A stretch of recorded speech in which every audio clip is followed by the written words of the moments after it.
everyone. Good afternoon, everybody. Frank Messina, Chair of the Chatham Historical Commission. Welcome you to our March 2nd, 2021 Historical Commission meeting. Unfortunately, this is remote participation only. Got a few comments, announcements to make before we start. This meeting is being recorded and will be available shortly thereafter for scheduled and on-demand viewing on any smartphone or tablet device. If anyone else is recording the meeting at this time, please notify the chairman. Seeing none, proceed. Pursuant to Governor Baker's March 12, 2020 order suspending certain provisions of the Open Meeting Law, General Law 3018, and the Governor's March 23, 2020 order imposing strict limitations on the number of people that may gather in one place, this meeting of the Chatham Historical Commission is being conducted via remote participation. No in-person attendance of members of the public will be permitted, but every effort will be made to ensure that the public can adequately address the proceedings as provided for in the order. A reminder that persons who would like to listen into the meeting while it's in progress may do so by calling phone number 558-945-4410.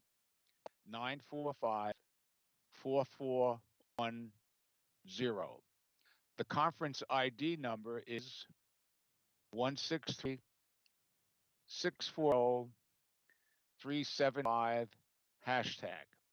Despite our best efforts, we may not be able to provide for real-time access and will post a record of this meeting on the town's website as soon as possible. For members of the public and applicants, I think the meeting is conducted via roll call. So we have to take a roll call on every time we make a motion or participate in some way. I've asked members if you would, members of the public to turn off your video. And when you want to be recognized, when the chair is asking for public, you can raise your hand with the raise your hand function or turn your video on and wave wildly. Okay? I think that's it. And the next item would be a roll call.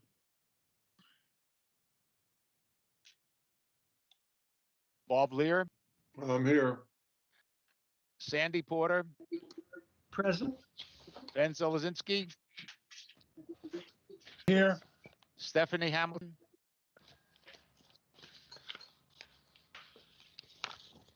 She's here. She can't hear you. Stephanie Hamilton. Here. Thank you. Jane Moffett. Here. Don Aikman. Here. Steve Burngame. Here. And Erica. The chairman is here. We have a quorum. All members are present. So Steve is an alternate when need him if one of the members is not available. By the way, just for information, we've tried to contact Erica and we've been unsuccessful. So I'm not sure what's going on. Okay. The next item of business is the minutes, or are the minutes, February 16, 2021. Notice that I was absent, and I would like to thank Mr. Lear for taking over and running the meeting. So we have the minutes of February 16, 2021. Everybody's had it in your packet. Are there any questions or comments, changes, additions, deletions? Frank, it's Jane, and there's just a small typo on the bottom of page 2. After 68 Shell Drive, it should be ZBA instead of ZBC. ZBZ, the Zibbies. Did you get that, Michelle?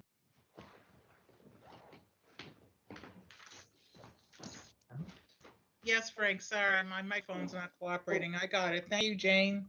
This is Steph. I have another correction, page 2, where it says a motion down the bottom. Motion was made by Ms. Porter and seconded by Ms. Hamilton. Approval. Missing something between Hamilton and approval. Okay, we'll work on rewording that. Thanks, Steph. Anything else? Okay, need a motion to approve the minutes as corrected. So move. It's Bob. Moved by Jane. Mr. Lear, Second, Jane. second by Jane. Roll call, Mr. Lear, Yes. Sandy,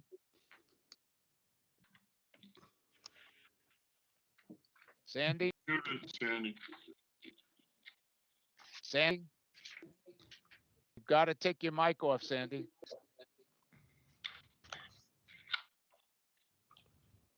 One more time, Sandy. You hear me, Sandy? Does anybody else hear Sandy? I don't know. Sandy, San- can you hear us? Sandy's microphone is muted, Mr. Chairman. Thank you very much. Sandy, unmute your microphone.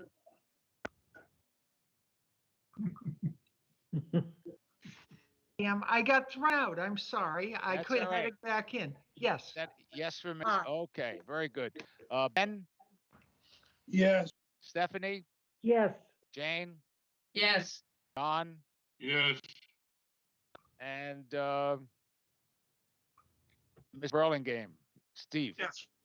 And the chair abstains. I was absent. Thank you very much. Okay. We have 3 hearings. Well, actually 2 addresses, but 3 hearings. And the first item of the agenda is a hearing on a property in which was previously submitted.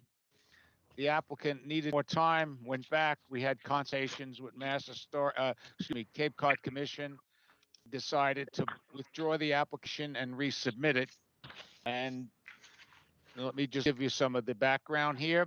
It's application 21006, which will be heard both in accordance with Chapter 158 Demolition Delay Bylaw, again, 305 Main Street. And in addition, the same application will be heard in accordance with provision of 12E of the Cape Cod Commission Regional Policy Plan for properties listed in the National Register, National Historic District. So, Frank, it's Bob. Just before you go any further, we'll state again that I'm using myself from both of these applications. thank you very much. Mr. has recused himself, so Mr. Burlingame. Yes. Okay, so you participate as a active and voting member. So whether or not members were previously not part of the 2 previous hearings we had, it doesn't matter because effectively this is a new application. So we should be doing both relative to the historical significance and then whether or not 158 or a Cape Cod Commission.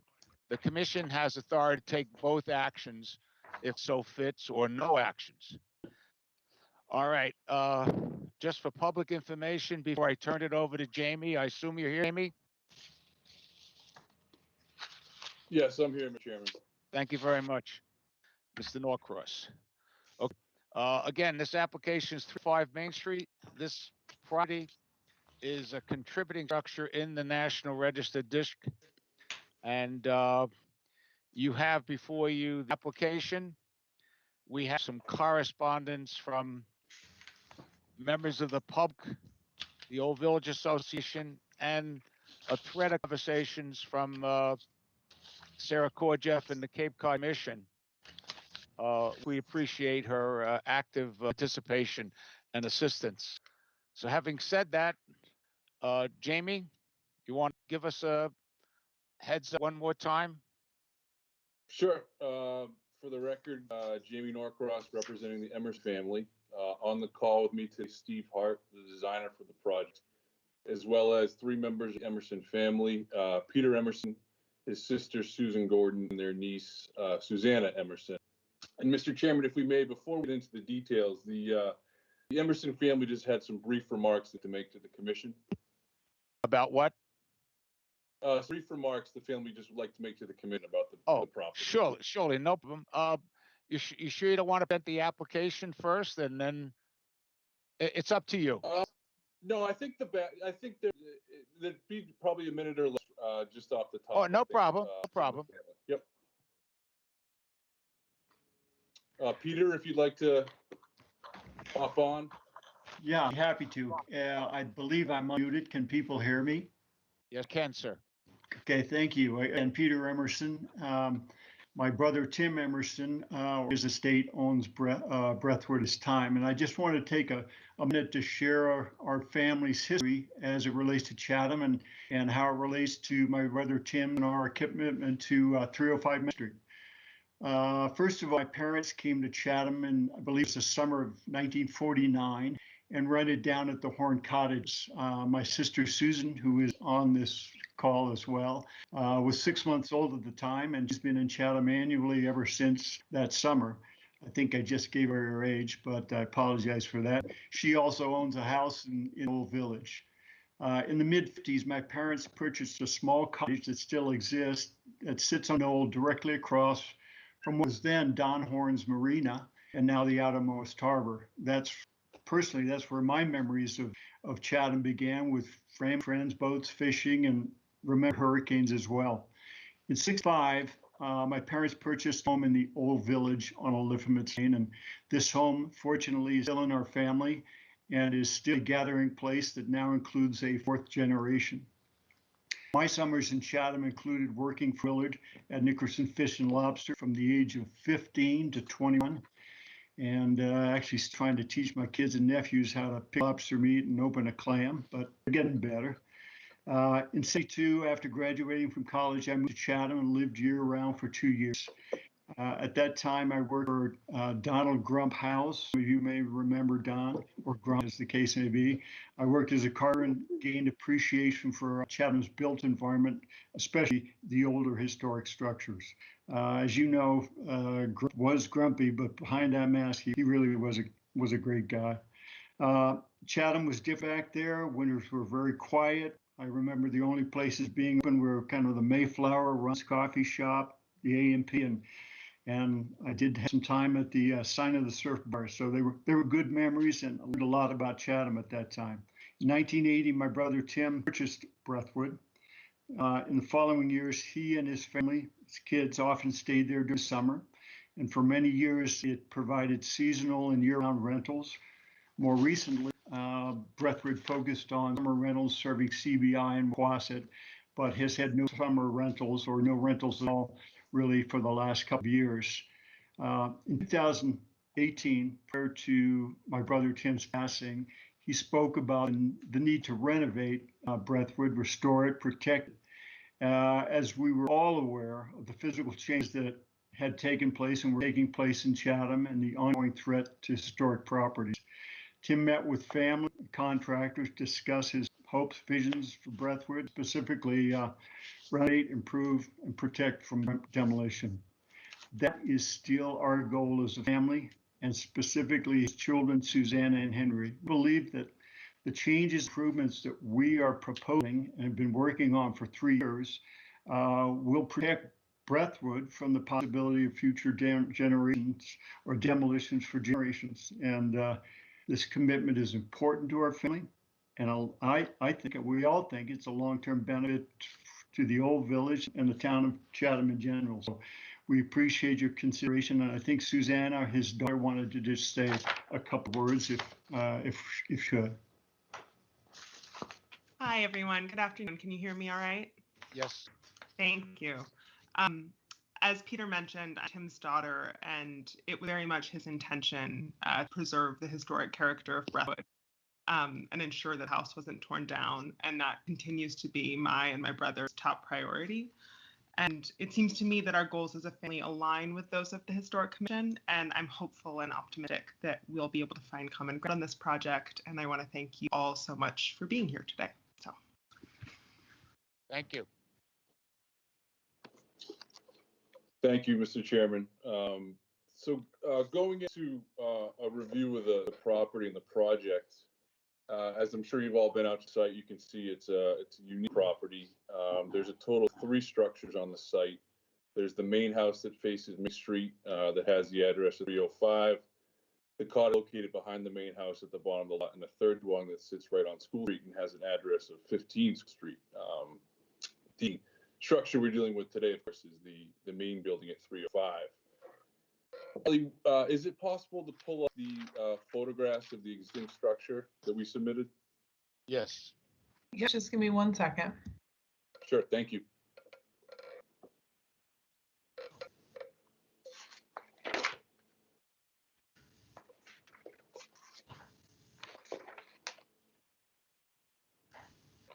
Great. So this, of course, is looking at 305 Main Street from Main Street, and the building consists of the original Greek Revival design, which you see on the right side. That, according to Form B on file with the building department, dates back to 1840, 1850. There is L on the left-hand side of the G that was added to the east side of the original section, and that on the inside consists of a kitchen area and a small upstairs bedroom. Allie, if you go to the third photograph, please. So this is the large section of the home that runs perpendicular to Main Street. The exact age of this addition is unknown, but based on several factors, it appears to be a product of several additions over the years and from a different area than the original Greek Revival L addition. If you look at this part of the structure in detail, you can see the architectural style is different. Roof pitch is flatter on the rear section, different trim work. The Emersons had a builder go through and look at that structure, and in their opinion, the work was more consistent with post-1900 work. Also, in the June letter from Sarah Korjiff that was submitted as part of your file, you'll see that it's her opinion that this back structure's from a different era, not architecturally significant or contributory. This rear section is really the large part of our proposal in terms of a change. Has a footprint of 670 square feet and runs about 37 feet lengthwise, as you're looking at it now, perpendicular to Main Street as it faces School Street. The entire structure sits below the elevation of Main and School Street. The main house is approximately 3.5 feet below Main Street, and the rear addition, which you're looking at right now, sits at the lowest elevation of about 10 feet below the street elevation. In working with Steve Hart, the Emerson family really felt that the historical significance and character of the structure is the front section runs parallel to Main Street. Its classic design. Therefore, the proposal is to restore and renovate this front section by replacing existing windows, siding, and roof shingle to match existing features, as well as adding new dormers and porch on the left-hand side. One of the goals for the Emerson family was to come up with a redesign of the building that, while maintaining historical integrity, also allowed for the creation of additional living space that would make the house more livable and in line with current 2021 expectations. It's a very challenging site given the significant grade changes, the existing floodplain line, which does creep up and covers a good deal of the property, and the lack of buildable area. Therefore, the most feasible option for creating this additional living space while maintaining the historical integrity of the front section is to add to the rear section. When we were before this board last spring, as the chairman mentioned here, he suggested that we consult with Sarah Korjiff regarding the proposal, and specifically looking at the historical significance of the original structure, the addition, and the proposed design. Sarah was kind enough, she visited the property, submitted that June letter, and then we had a follow-up on meeting with Sarah where we went over some changes that the Emersons and Steve were thinking about to address the items in her letter. And then finally, she reviewed the revised drawings that are part of today's application and submitted her February email in response to those drawings. According to Sarah's review, she felt that the historically significant portion of the house was the front section, and that the rear portion was the product of several additions that was not historically significant. Sarah also provided some constructive thoughts on the proposed design and suggested a number of ways to visually soften the proposed addition, including some design features on the east elevation, such as bump outs, and to create what is essentially separation between the historically significant front section and the rear addition. Steve's revised design incorporates her suggestion, and as indicated by her February email to Mr. Messina, she believes that this proposal does in fact maintain the historical significance of the building and addresses her concerns. At this time, Mr. Chairman, we just asked Steve to run through his design and some of the characteristics that he put into this design.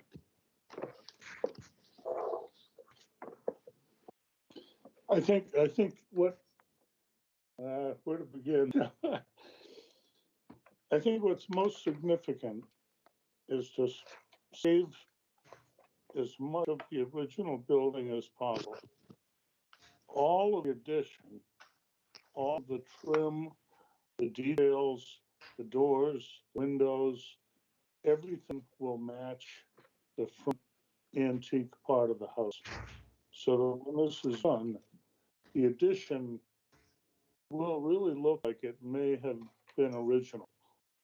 All the dormers have been, shrunk down. The new walls are only 3 feet, all match the existing house. Roof pitches, everything, literally everything the addition will match the front house, and everything on the front house will be preserved, including some of the critical, the door and things like that. Again, the dog dormers are very small, very characteristic for that period. I tried to do everything I could to make it look the way it would have been back in the turn of the century. And I think it's also important to realize when you look at the elevation views, the angle of the back addition will hardly show because the roof of the front gets in the way. It's very deceiving when you look at these elevation views. It's sort of bird's eye view, which is what you would see from across the street on a second floor of the house. When you're on Main Street, most of this addition will not be shown at all, except for that 8 feet on one side, which is stepped back quite a bit. I don't know, 42 feet. So most of that you're never even going to see. And the view from the east, which concerns many people, again, we have all these hedges and plantings that have been there for years. You can hardly see the house. If you've been by to look at it, you can see that the way it's sunk down and it has a workout basement now. But that section where the garage is and stuff like that, really you won't be able to see it at all. And all the rest of the house on the east, on the west side, south side, it's only 21 feet high. It's deceiving when you look at that 30 dimension from the wall basement. That's only on the back corner of the building, which really you won't see. I guess that's my point is the main house, the historic part of the house will be totally dominant and the back part will match in every way, trim wise, overhangs, corner boards, windows, everything will match the front house, which will be reproduced as close to the existing as possible. Again, I've lived in Chatham all my life, and I am very aware of these houses and the significance to keep them in the character, especially of Main Street. So the point is, it's deceiving to look at some of these elevation views, thinking that the house is looming up. It's not. It really is not. And the dormers and everything is matching the existing house. Those dormers are only about 4.5 feet high. It's not like what you could do if you made this house 30 feet from front, which technically I guess you could.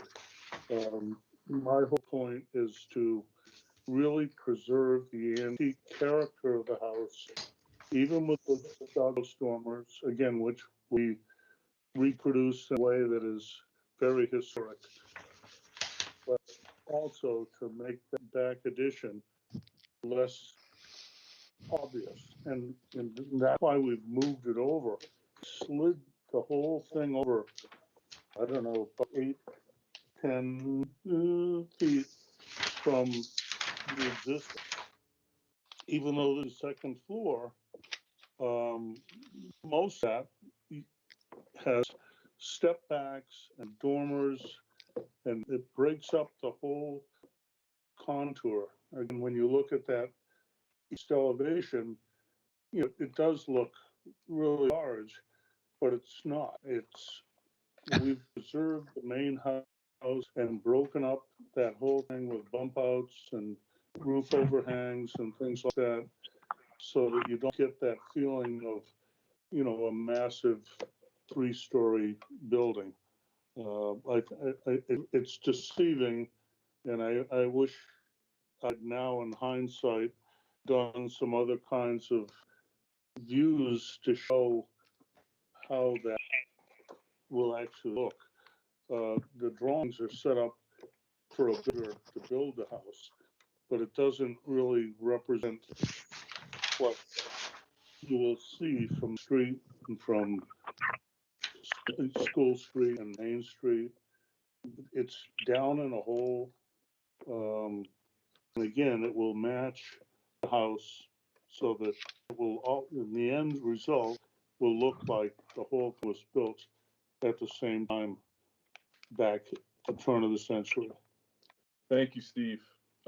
Just to sort of run through some of the numbers with the commission. In total, the footprint for the proposals is an increase of 234 square feet from what currently exists. 90 square feet of footprint increases due to the proposed new porch in front of the building. And so, look at footprint numbers, about 144 square feet of it is due to the proposed addition on the back. Ally, you could please pull up that section that we submitted. Sure, just give me 1 second. No, sure. Thank you.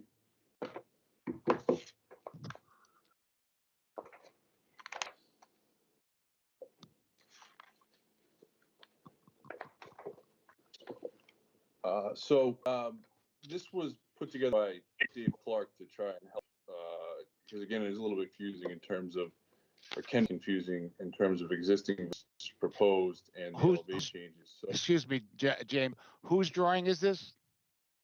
Dave Clark assists us in preparing this. So it's your drawing. It's our drawing, yep. So the red is existing, as you see listed on there, and the black is proposed. And as Steve referenced, the addition is being moved over about 6.5 feet behind the front section to try and minimize increased height by placing it further behind this front section, as you see. You can also see grade changes here and the distance from the back section from School Street.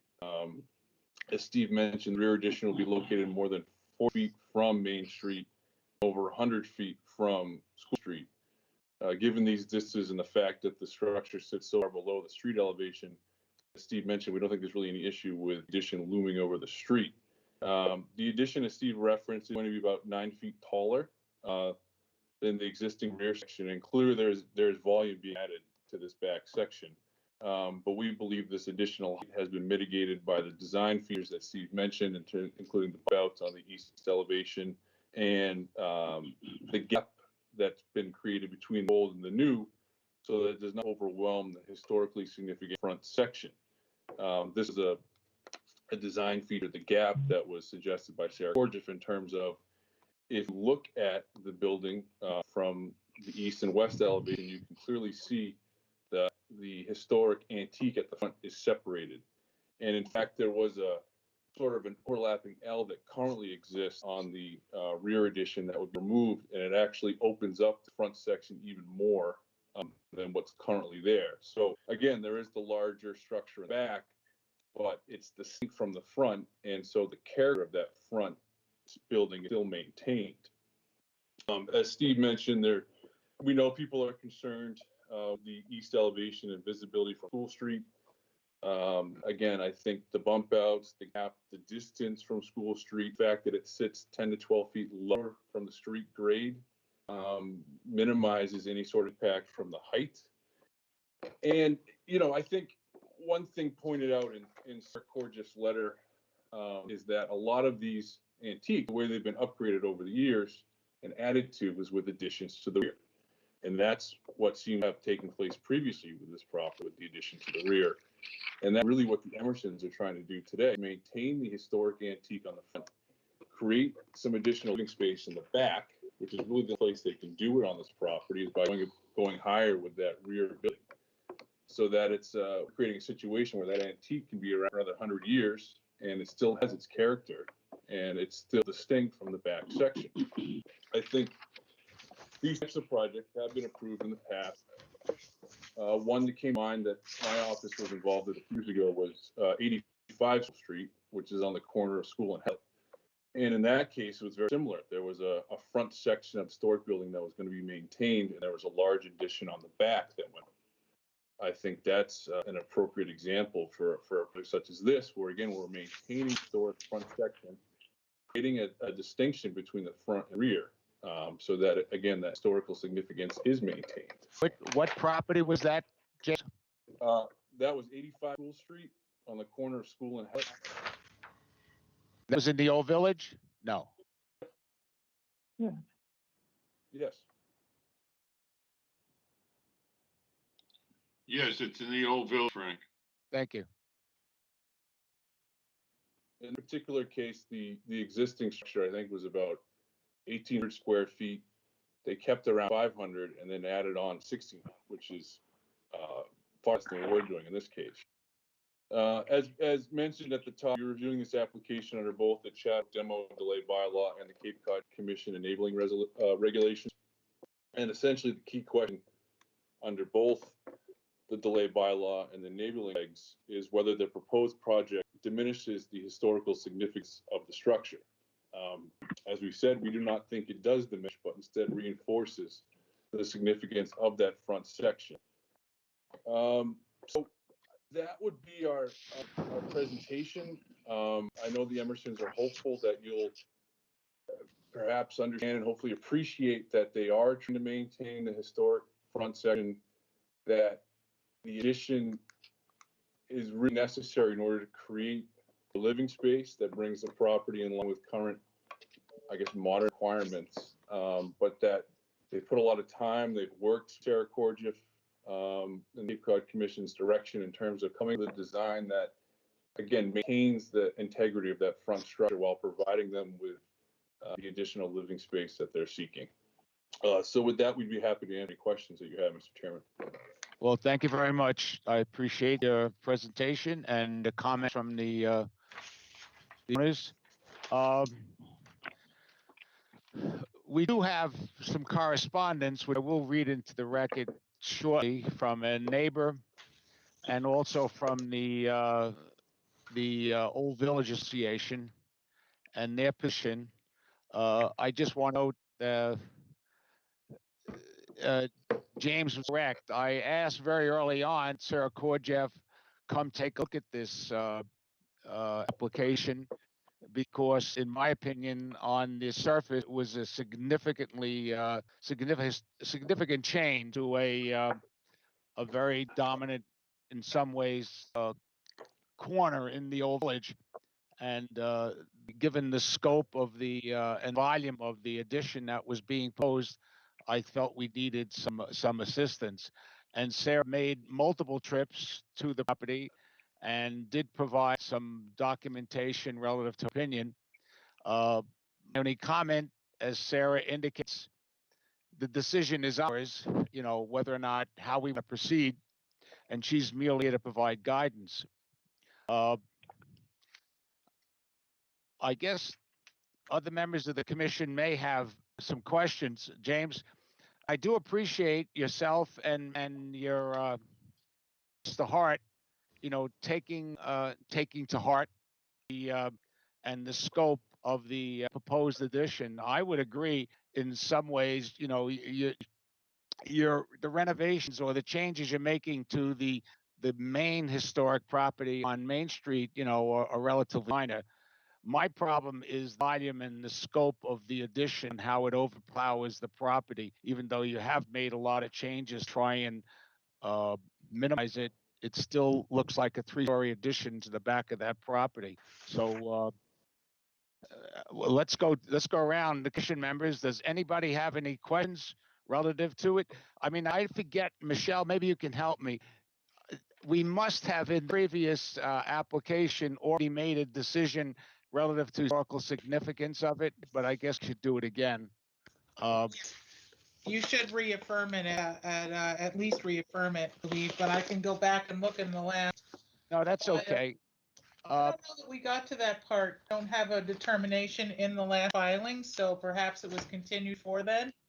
Okay, so when we do this, Sandy, if I don't think there's any disagreement from the applicant or the members of the commission relative to the historical significance, as it is a converting structure in the National Register. But Sandy, a motion for the record would be appropriate to reaffirm the historical significance of the property in the National Register District.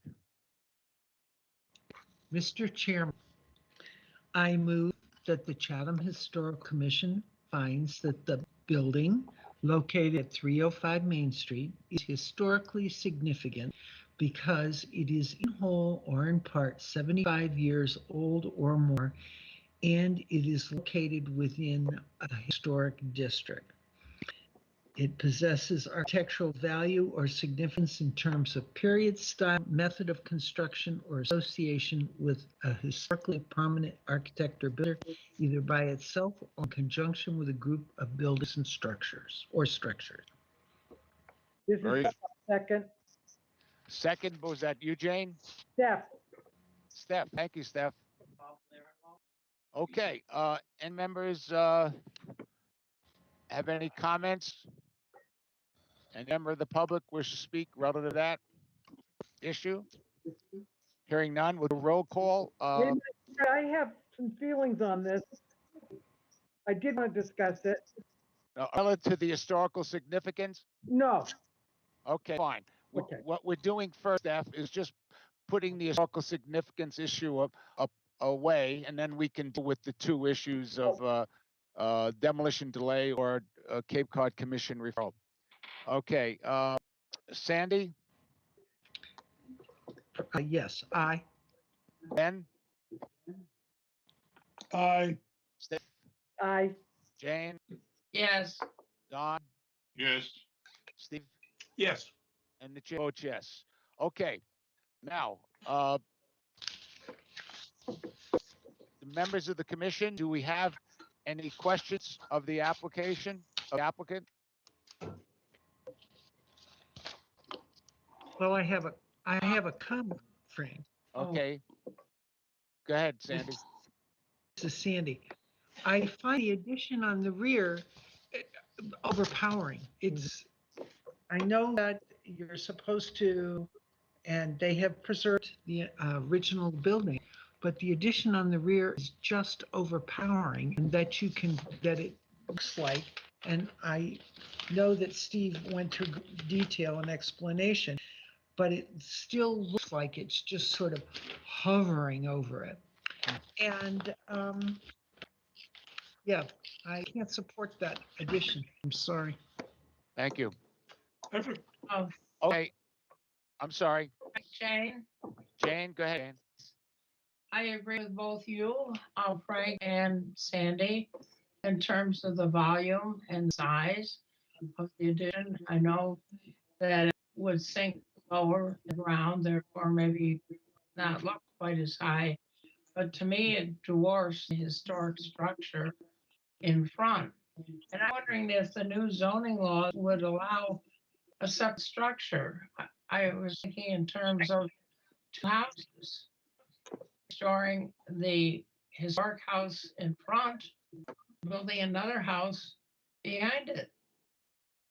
Well, that's a little above and beyond, but It's out of the box thinking, but it has to do with our new zoning. well, that's a Mr. good Chairman, point. what That's a new good house are we point. talking about? I'm sorry. Mr. Chairman, I guess I'm confused in terms of what new house, I mean, what new house are you referring to? I apologize. I'm having a little difficulty. Who's speaking? Sorry, this is Jimmy Norcross. I was just Yes, trying James. to understand the second house that the commission's referring to in terms of the zoning bylaw. No, what I believe what you're referring to, James, is we have the historical commission have a potential zoning bylaw, which I haven't seen yet. We've been working on it the last couple of years, and we're going to be discussing one element of it today, and that's effectively zoning change, which allows you additional coverage, height, based upon saving an historic building. Unfortunately, it's not law yet. I mean, bylaw hasn't passed yet. We hope to get the town meeting. And the other element that Jane was referring to, and I'll send you a copy. I thought I had sent it to Bill Riley. And the other element is that when we have an historic property such as this on a larger piece of property, it allows the zoning board of adjustment and planning board to bisect the property and allow a new structure to be put on the property, and a smaller lot to preserve the historic home. So it's just not applicable, but it's something for the future. Sure. Did I answer your question? But, Yeah, I thought there was some confusion about the proposal, that's all. if I could, Continue, Jane. Steve, I have your hand. Hold on. Jane, did you have more? yes, the new house doesn't exist yet, but in looking at it, it's almost big enough to be another house. Understand. That's what I meant. Yes. Okay, Steve Bringame, here, raise your hand.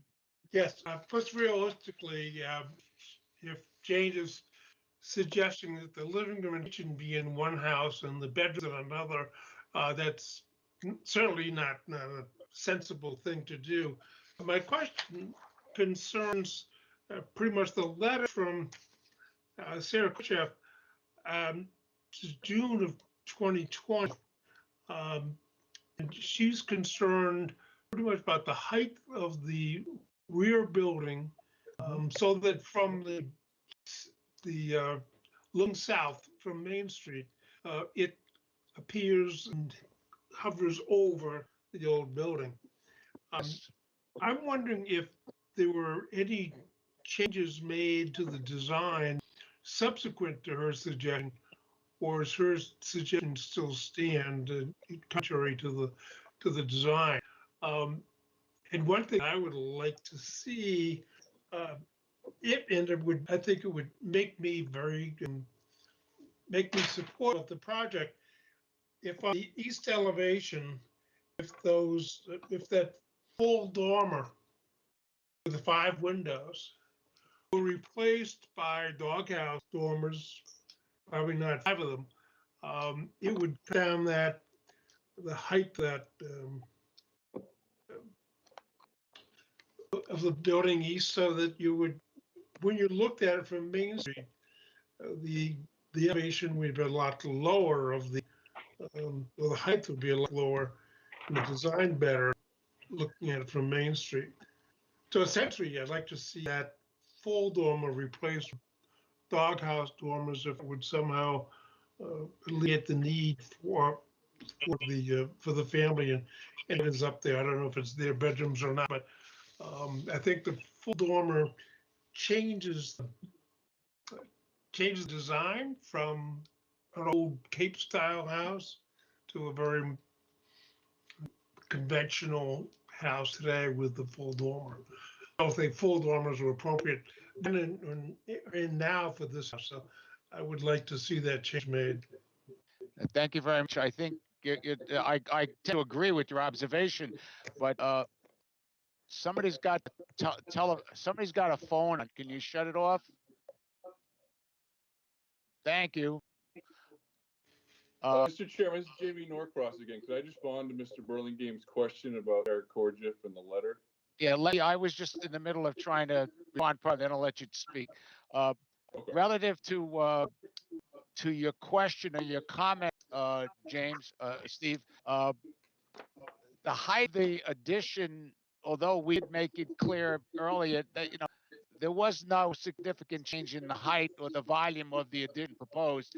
They did make some number of changes which tried to back up the property, but there was no significant change in the height of or the volume of the proposed addition. Thank- Yeah, Jamie. I just Yes. clarify that, Steve, the letter in June was based on the prior set of plans. And then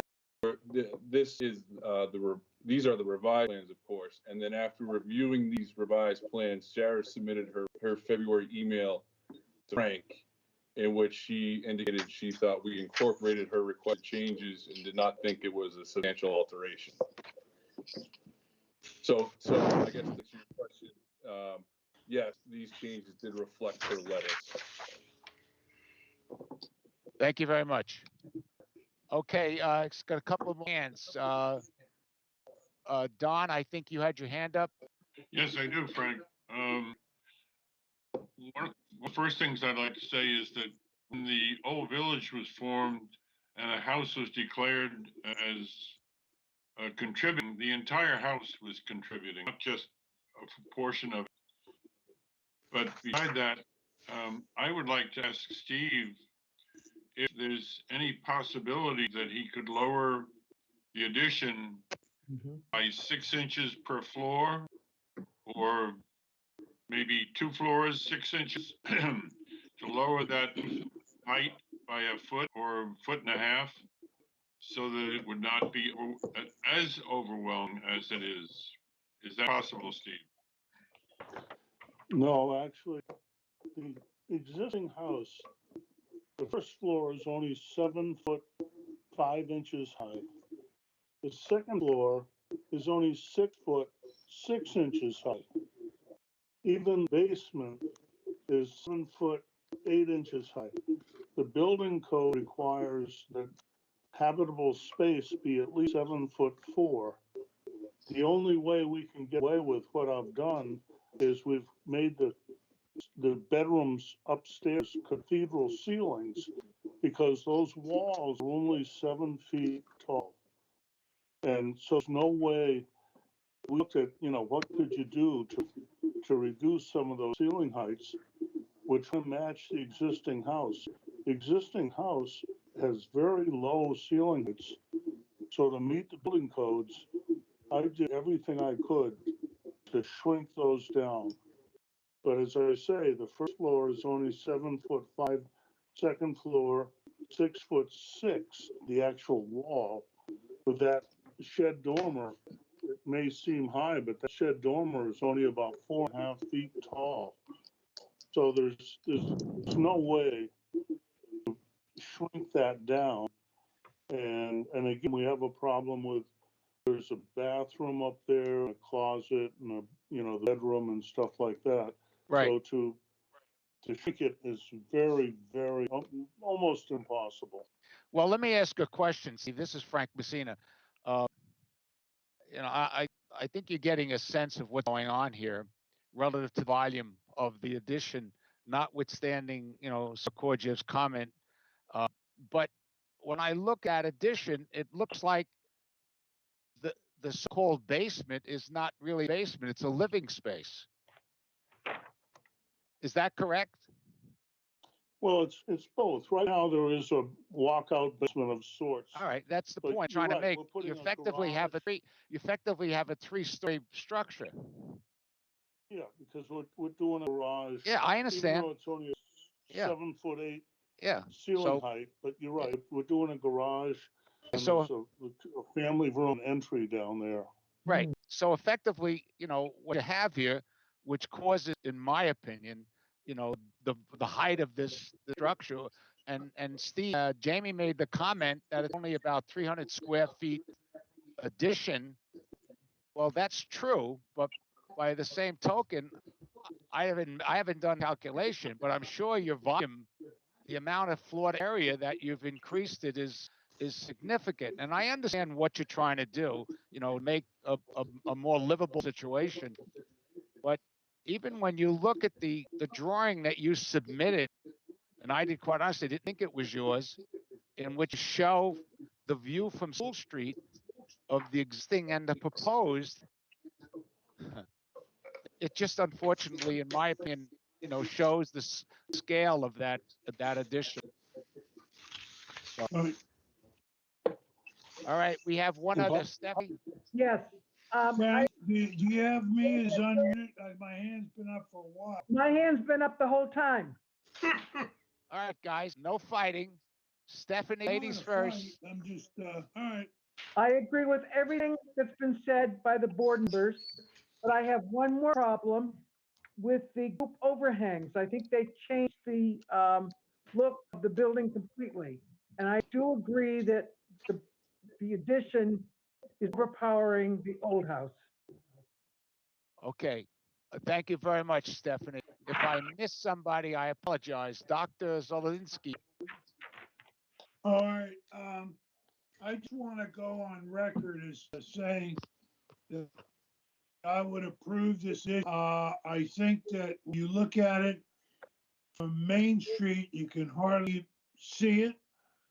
Number one. Number two, because of the topography and the way that land slopes down, I don't see, at least from the drawings, any big difference between what's there now and what's to what they're proposing, except for the height, the roof heights of each size, which I believe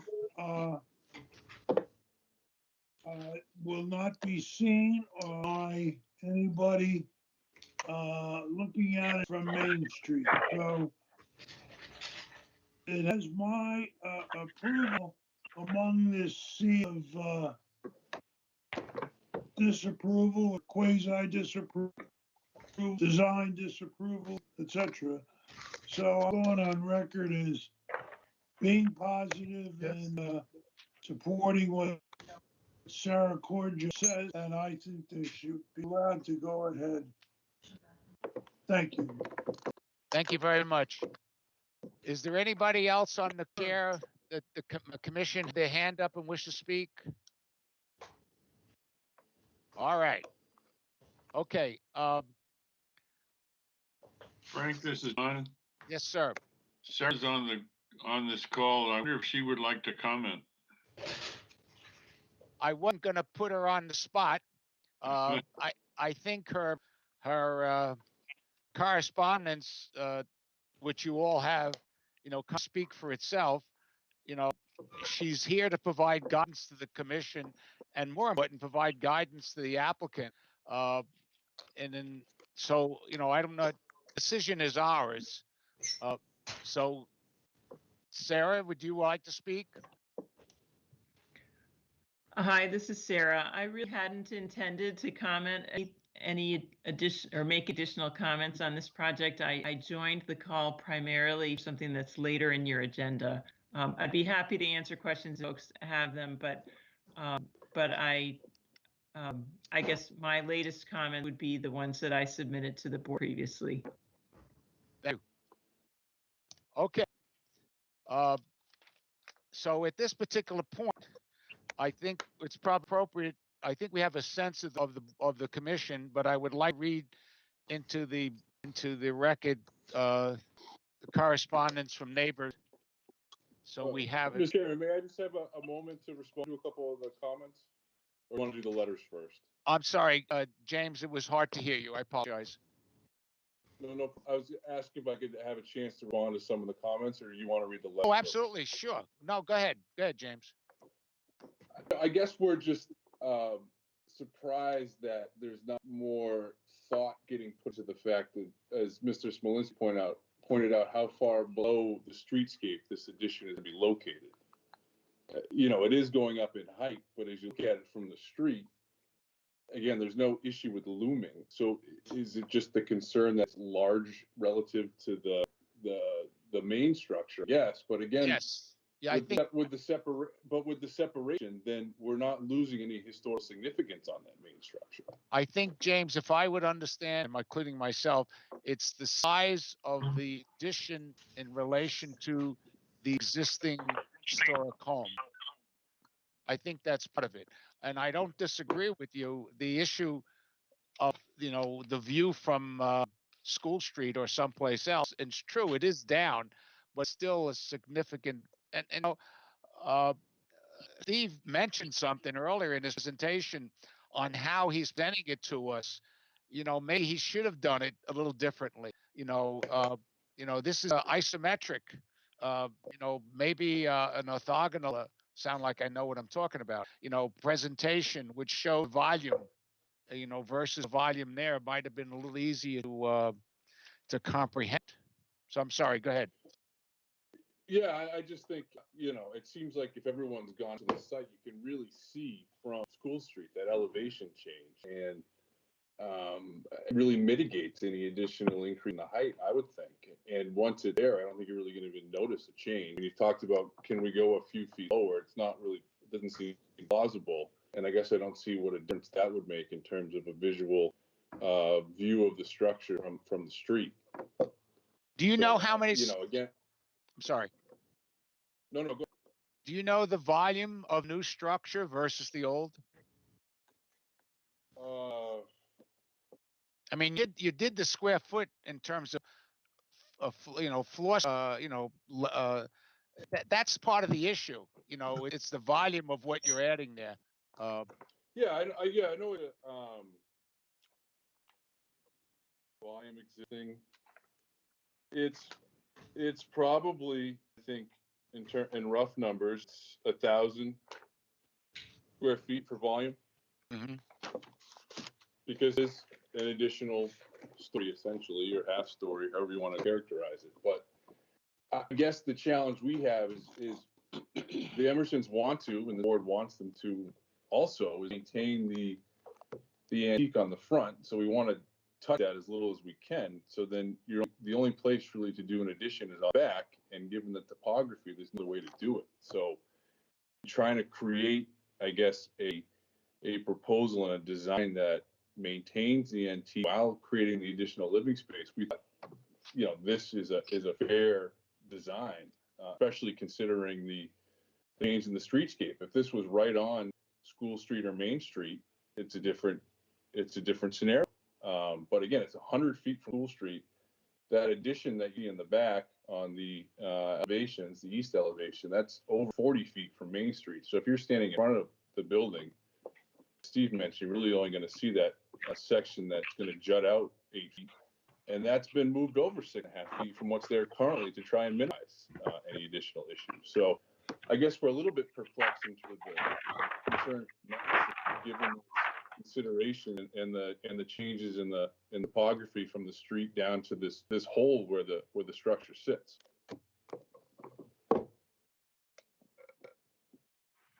Well, okay.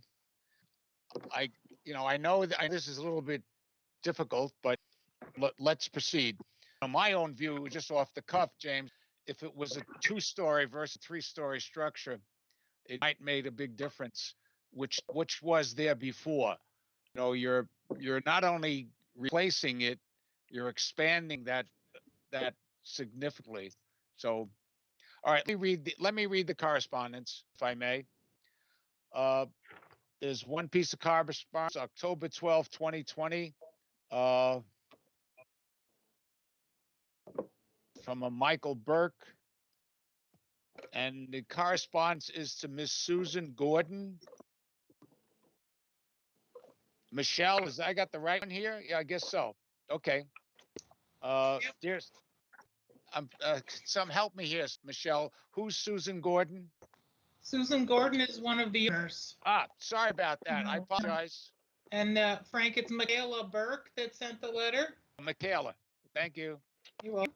I don't know what I would do without you, Michelle. Dear Susan, my dear Rosie Connors is informed of your conversation with her regarding your plans on 5 Main Street, or Brethwood, as our family has always called it. Our family is very excited, happy at the prospect of you implementing your plans for 305 Main Street, and hope that the Emerson Gordon family will enjoy a renewed use of the property. Years ago, We enjoyed having Tim and his family as neighbors during the summer months. I wish you the very best, all your plans, and delighted that your family will be able to enhance the property to meet your needs. I hope that your plans come to fruition soon. Our best as you embark on your project on 305 Main Street. The other piece of correspondence dated February 20th to the commission. Dear Commissioners, I'm writing on behalf of the Board of Directors of the Old Village Association, who advocates for property owners in the Chatham Old Village National Register District. We oppose the proposed addition and the addition to the building. We oppose the proposed demolition and the addition to the building at 305 Main Street. Our organization does not oppose the proposed alterations. For example, new dorm window replacements to the older portion of the building which faces Main Street. However, the Old Village Association is strongly opposed to the replacement of rear portion parallel to School Street with an addition which is clearly larger than the front portion. Unfortunately, the elevations submitted do not include existing structures or dimensions, so it is impossible to make a detailed comparison as to what they are versus what is now sought. We know from the plot plan that the front section is 720 square feet and that the addition footprint would be 904 square feet. The elevations show that the old portion viewed from east on Main Street and School Street is 21 feet high and 19 feet wide. The proposed addition would be 30 feet high 37 feet wide, almost 3 times the mass of the oldest section. Moreover, when viewed from Main Street, the addition extends 8 feet to the east from the old, and its entire width is higher than the ridge height of the L in the front. The insertion of a 4-foot wide notch a few feet below the peak of the addition is not a meaningful distinction between the two structures. The Historical Commission standard for review of a demolition delay under the town bylaw is whether the proposed work would materially diminish the historical significance of the building, which seems evident. That dwarfing the historic building with an addition almost 3 times the size would diminish it. The standard review of contributing structure in the National Register District is whether the change warrant referral to the Cape Cod Commission because it is a substantial alteration.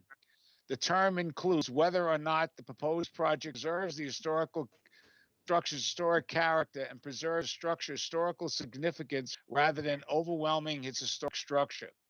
In addition to the addition is contrary to the Cape Cod Commission guidelines, which provides additions which are highly visible but are not compatible. Sorry, read that again. In addition, I read it correctly. In addition, the addition is contrary to the Cape Cod Commission guidelines, which provide additions which are highly visible but are not compatible or consistent with historic district or architectural character, or the original structure or surrounding historic district should be considered as a substantial alterations. There's 3 additions in that letter that got me. Okay, according to the Board of Village Association, accordingly, the Board of the Old Village Association requested the commission order a demolition delay of 540 days and arrange for referral to the Cape Cod Commission. Thank you for your attention of this request. Winnie Lear, President of the Old Village Association. Okay. James? Frank, I have my hand up. Okay, I didn't see it. We're doing too many things at the same time. Yes, go ahead, Steph. I don't know if this is possible. I may be crazy, but would it be, if you had the addition lower and wider, would that give more distinction to the old building?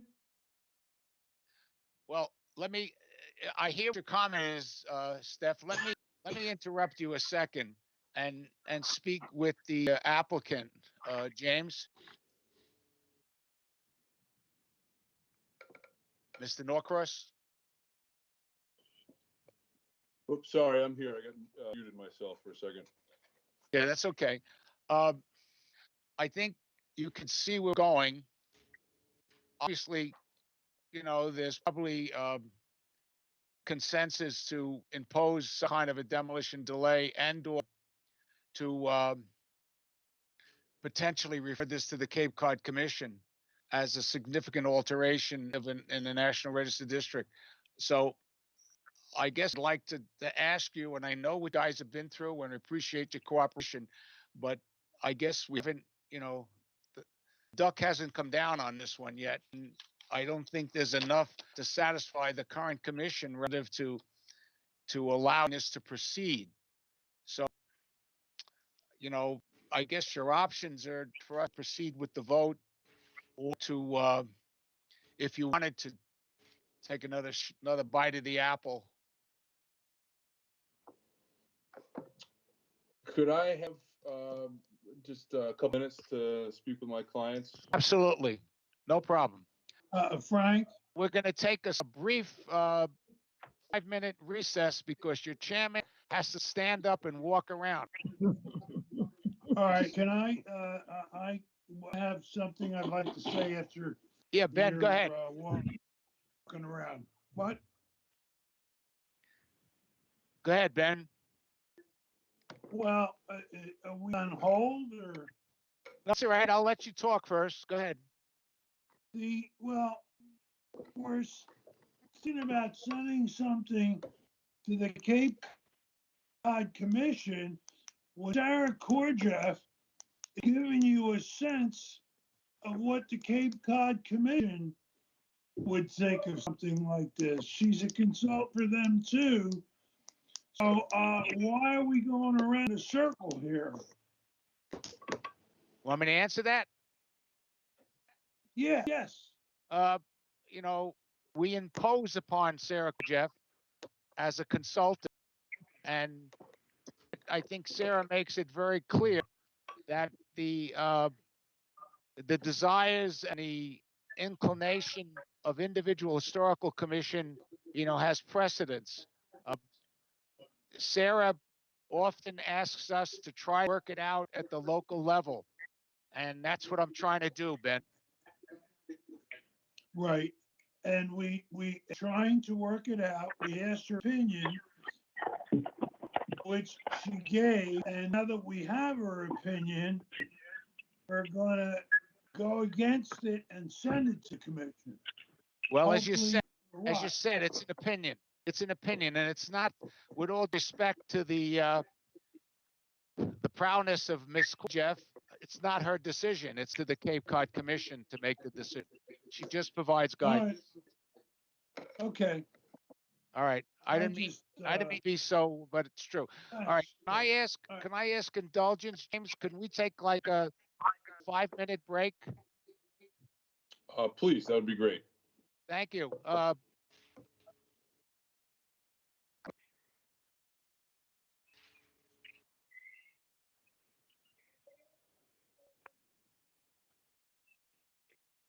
Ian?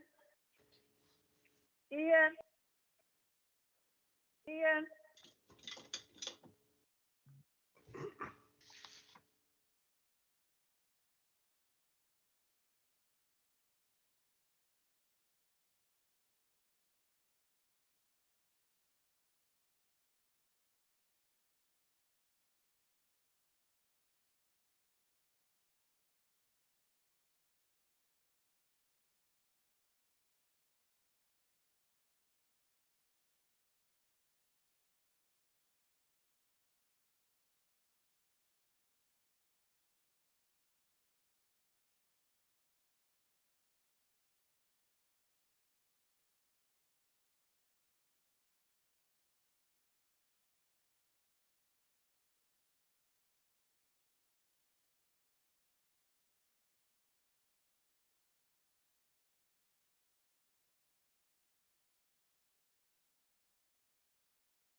Hi, welcome back. We had a brief intermission there, and we are now continuing with the discussion of the application on 305 Main Street.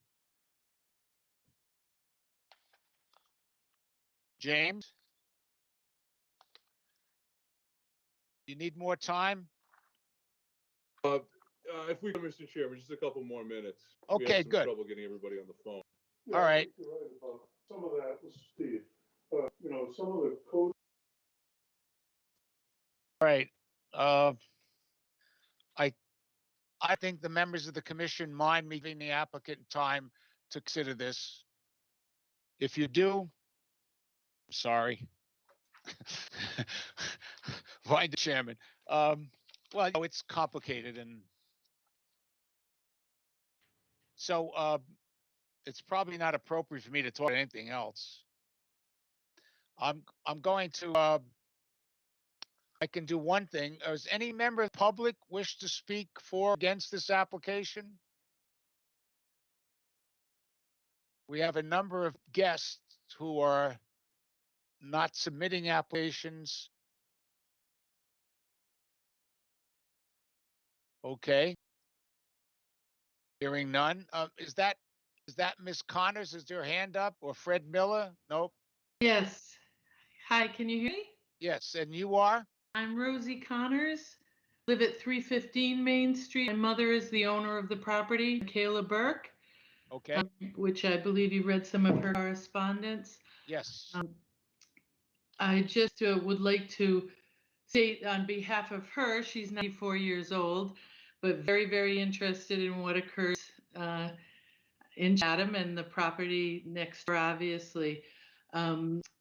We haven't seen the Emersons for a very long time, and my mother is unable at times to get down to the Cape, but she is very pleased to hear that there would be improvement on the property. I hear the commission's concerns, as we are very concerned and would be with anything, any other renovations going on in the neighborhood. It is such a beautiful town.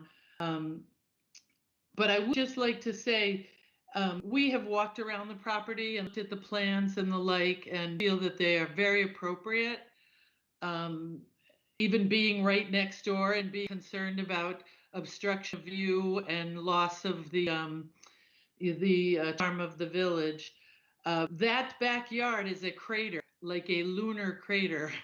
It's very deep, very steep, and the height issue, I think, is negated by how low that property goes. I think the School Street side is of concern, except with the extremely mature hedges that are there and have been there since I was a little girl. The view from School Street should not be an issue. So I just guess overall, I like to say, as a very close neighbor who would be looking at that structure, it would be a delight to be looking at an improvement to it. What's there right now is aging and needs repair. And we understand the investment it takes to do something like this and to keep the caliber of the historic village. So our vote is that it would be fine to go as planned. And we would appreciate the improvement to the property and to the value. And we have a great deep respect for the care the Emersons are giving it, the investment that they're making into it, the time that the family has put towards honoring the wishes of Mr. Emerson. Well, thank you very much. I appreciate your comments. But I thought you were talking about me, someone aging and in need of repair. I'm right behind you. Mr. Emerson, may I speak? Fred Miller? Yes. I'm please. Fred Miller. I'm 285 Main Street. I'm at School in Maine. I abut by School Street property. And excuse me, your name again, sir? I'm Fred Miller. Thank you. 285 Main Street. Thank you, sir.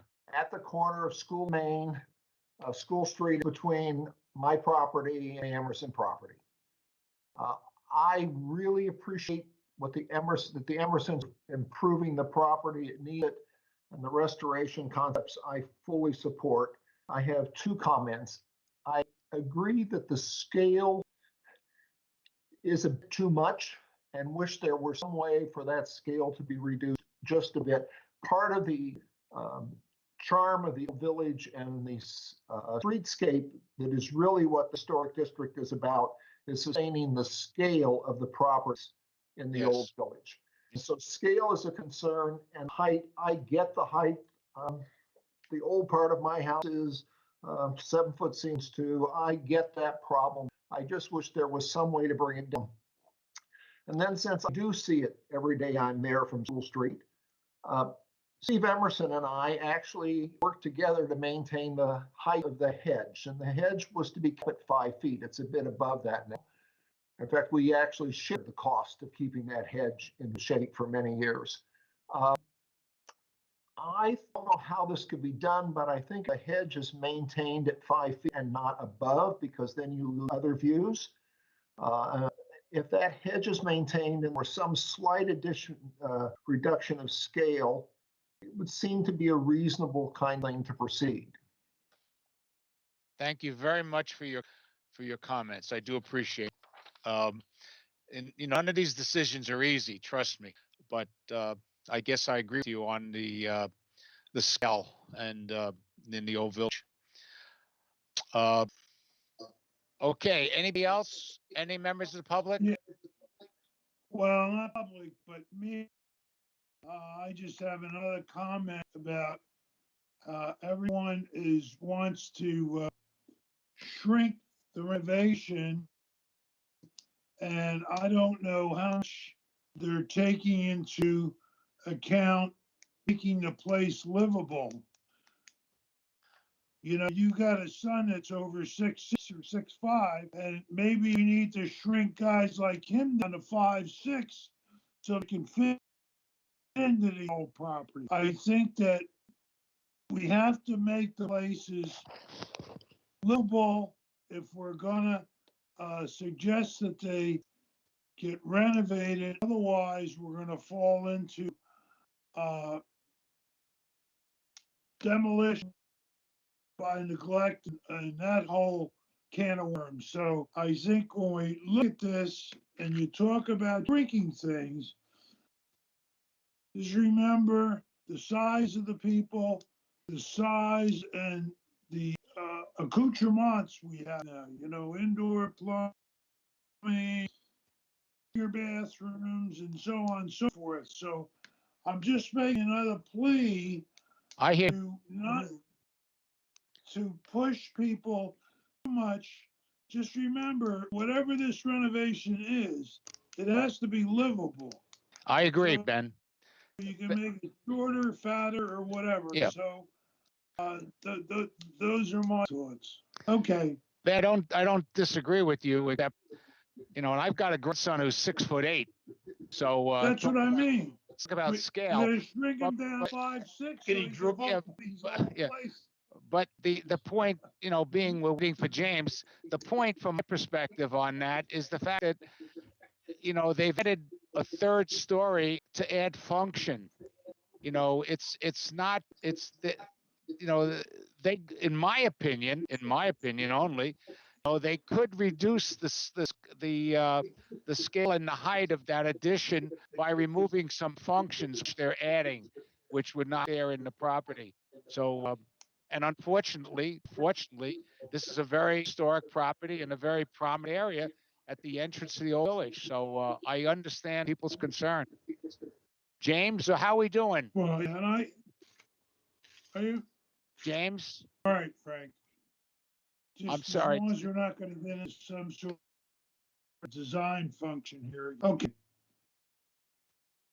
We have a number of hands up. Can you please put your hands down? I've already spoken. Steve, Rosie, Miss Miller, Stephanie. Mr. Chairman, we're back. Okay, I apologize. Have enough time? We did. So I would ask if we could continue for your meeting in April, and then see if we can make some adjustments in the meantime. That would be greatly appreciated. Well, okay. Thank you very much. I think, Michelle, what would that date be? I was just about to ask Jamie, there are 2 meetings in April, one on the 6th and one on the 20th. Which do you prefer? The 6th, if we could, please. Okay, I'm gonna be away on the 20th, so if we could do the 6th, that'd be great. okay. Thank you very much, Jamie. I would ask that of Mr. Hart that he attempt to portray the scale of the addition a little differently, so it'd be a lot easier to understand. I think, Mr. Hart, you even said it yourself that the drawings may not presenting it as way it should be. All right, at this point, I'd entertain a motion to continue this to the next meeting. I move that we continue hearing, the public hearing on application number 21-006 to the CHC meeting to be held on 6 April 2021. I second. Second by Don. Okay, any other comments or questions? Yes, I have one. Sure. This is Steve. I lost my train of thought. Such a good one too. One of the. No, I'm approaching old age. I'm there already. You're historically significant. Let's go. Well, I think one of the things I'm concerned about too is that we look at the alternative of this thing being torn down, which is something they could do, and replace it with whatever they chose. So I think we keep that in the back of our All right, heads. Mr. Burlingame, Yeah. I'm gonna interrupt your beautiful thought. We have a motion and second to continue it to the 6th, and I agree with you. I mean, those comments you're about to make are good, but let's continue this. We've been going on for an hour and a half now, and I have a sense of it, and we'll have opportunity again to speak this. Okay. All right. I'm going to do a roll call. Porter, Yes. Ben, Yes. Jeff says yes. Jane, Yes. Don, Yes. Steve, Yes. and the chair says yes. Okay, the application, 305 Main Street, will be adjourned, continued on April 6th. Mr. Norcross and the families, I do appreciate the amount of effort that you've put into this, and I hopefully we could come to some kind of common ground to allow us to move forward. Thank you very much. I do appreciate all the public's comment. Okay, we got to move along, guys. Oh my goodness, it's 4 o'clock. All right, application 21007 to be heard in accordance with Chapter 158, 57 Wadsworth Road. Chris Child, Patriot Builders. Okay. Good afternoon. Yes, Good sir. afternoon. Who's speaking? This is Chris Childs from Patriot Builders. Thank you very much. Good afternoon. So I am representing applicants at 57 Wadsworth Road, and they're proposing to demolish the existing cottage that's there to make room for a new single-family dwelling. So proposing that the existing cottage was built in 1945. It's 26 years old. However, it's not on the National Historical Register. There's no form attached to the property, and there's no architectural significance in terms of its style or period. So we're requesting that you approve the demolition of this cottage without any delay. Okay, that's short and sweet. I love it. You should know, Mr. Childs, that the commission is attempting to modify some of our processes and procedures when something like this, which to some people can be pretty obvious in terms of the jurisdiction and historical significance, by something called an administrative review. We haven't gotten there yet, but working on it. And Okay. having said that, are you new, Chatham? Well, no, I've done work in Chatham before. I've done work in the pretty immediate area as well.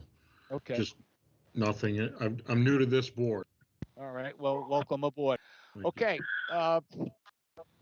We have again 57 Wadsworth Road, about 76 years old, just over the goal line.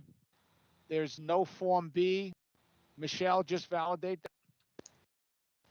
Yes, that's correct, Frank. And it was listed as a no in Eric's survey. I believe so. Let me double check my thing. I believe that's what I noted on the field card that I attached with your packet. Yep. Yep. No, no on the survey list. Yes. Okay. So any members of the commission would like to comment relative to the historical significance of this cottage? Frank, it's Don. Yes.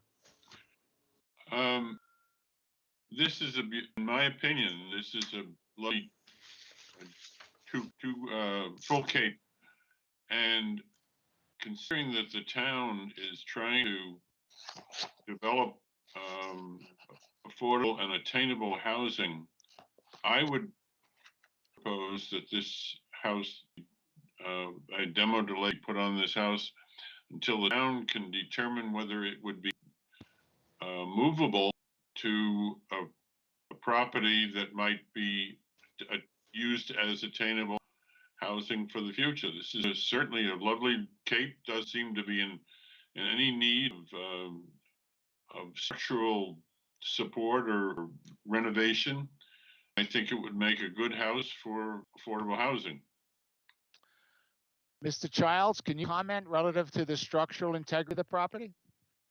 Well, I think honestly, we haven't looked at the option of moving the structure, so structural integrity of moving it, but it certainly is some disrepair. I mean, you'd have to take a walk through the house to see that and look at the basement. It's got a dirt cellar. It's got you know, a partial full basement, and the rest of it is crawl space. The foundation isn't in great shape, and that wouldn't be an issue if you're relocating the structure. You know, it's certainly showing its age if you take a close look at it. I can't really comment in extreme detail because we haven't you know, looked at it, other than to say that if you were to attempt to remodel this house, the cost would be exorbitant and be along the same lines of a new build, which is why we're going that route. The owner, Peter White, lives there, or this is just a purchase, if I ask? No, they've owned it for many years. I don't know exactly how long. I could tell you if I look that up, but so they've been owners of this property for many years. They don't live there full time, but they plan to. It's a summer cottage. It was a summer cottage, planning on living there once it's built. Mr. Chairman? Yes, sir. Go ahead, Don. I wonder if Ally could comment on whether she thinks that this might be a viable option, and I mean, maybe 2 or 3 months delay just to see whether it's movable. Mr. Chairman, I'm here. It's Ellie. I would have to do a lot more research. It's hard for me to comment just right off the cuff. I would be happy if the commission wanted me to look further into it. Okay. Thank you, Ally. I think, Don, we've got a little bit of a consistency issue. I think the first question is whether or not we consider the property to be historically significant. If we do, then of course, then we could impose, as you called, a couple of month demolition delay to facilitate the potential review for moving it to another property. Did somebody want to speak? I thought I heard somebody. Jane? It's Jane, Frank. Yes, Jane. I think it's a good example of a full cape, as Don said, and I agree wholeheartedly with him. We have so much emphasis on the need for affordable housing that this would be a great opportunity, in my opinion, if it could be moved. Okay. Stephanie, do you want to add something to that? I don't think it has any historical significance. Okay. Thank you. Steve? I certainly don't think it has any historical significance. And at the same time, I don't believe that we have certainly not our function or goal as a commission to preserve properties for low-cost housing for people. We're concerned about, saving historic structures. If it was a historic structure and moving it, that's one thing, but it's not a historic structure. And as Mr. Childs is pointing out, it's probably going to cost more to renovate it into a usable home, even for low-cost housing, particularly adding costs of moving, than it would be to do a new one. Okay, well, we're dancing around a subject. I'm in violent agreement with everybody. Steve, you're correct. That's not necessarily our charter or our purview, but by the same token, we've often, as a commission, gone to great lengths, if not unnecessarily imposing a demolition delay, but trying to encourage an applicant to either move or restore or allow the moving of a property which is about to be demolished. So, and Don, I don't agree with everything you're saying, because I think we could or should impose a demolition delay on a house which, in my opinion, is not historically significant. I think would be inconsistent. But what we could do, because Mr. Childs looks like a very nice guy, we'd ask them to agree with us over the idea or the concept of having an evaluation by a third party, not necessarily with the historical commission, to determine the feasibility of the adequacy of the property, of whether or not it could be moved. I don't agree you can build one cheaper than moving it. There's renovation and there's renovation. You can get Formica versus courts. So and today it's all courts. And Mr. Childs, do you have any comments or that on what we're talking about? I just wanted to say that, back to try and make this, put it in a different location as an affordable home. It is in quite disrepair on the inside, and the floors aren't straight. Everything is kind of out of whack. So it would take quite a bit to make it a livable, for someone to live in it as a year-round home. This is a summer place for them, and they've been, using it for many years as is. But now that they're ready to actually live in it, it needs significant repair. So, with that, I personally don't think it would be worth the cost to move this structure anywhere, because it would take a lot of money to do it, and not only to move it, but to repair it. Okay, thank you very much for your comments. All right, ladies and gentlemen, we've got to make a decision here relative to the historical significance of the property. You care for a motion, Mr. Chair? That would be lovely, Mr. Vice Chair. I move that the Chatham Historical Commission find that the home at 57 Wadsworth Road is not historically significant because it doesn't meet any of the definitional criteria in section 158-2, subsections A, B, or C of the bylaw. Therefore, the commission does not impose demolition delay. Do I hear a second? Second. This is Sandy. Second. Thank you very much, Sandy. Any other comments from the members of the public or the board? All right, we'll do a roll call. Mr. Lear? Yes. Sandy? Yes. Ben? Yes. Steffi? Yes. Jane? Yes. Don? No. Okay, no. Thank you. And the chair votes yes. Steve, I left you out because Mr. Lear is back in motion here. Understood. Thank you. Sorry, Okay. Steve. Thank you, Mr. Childs.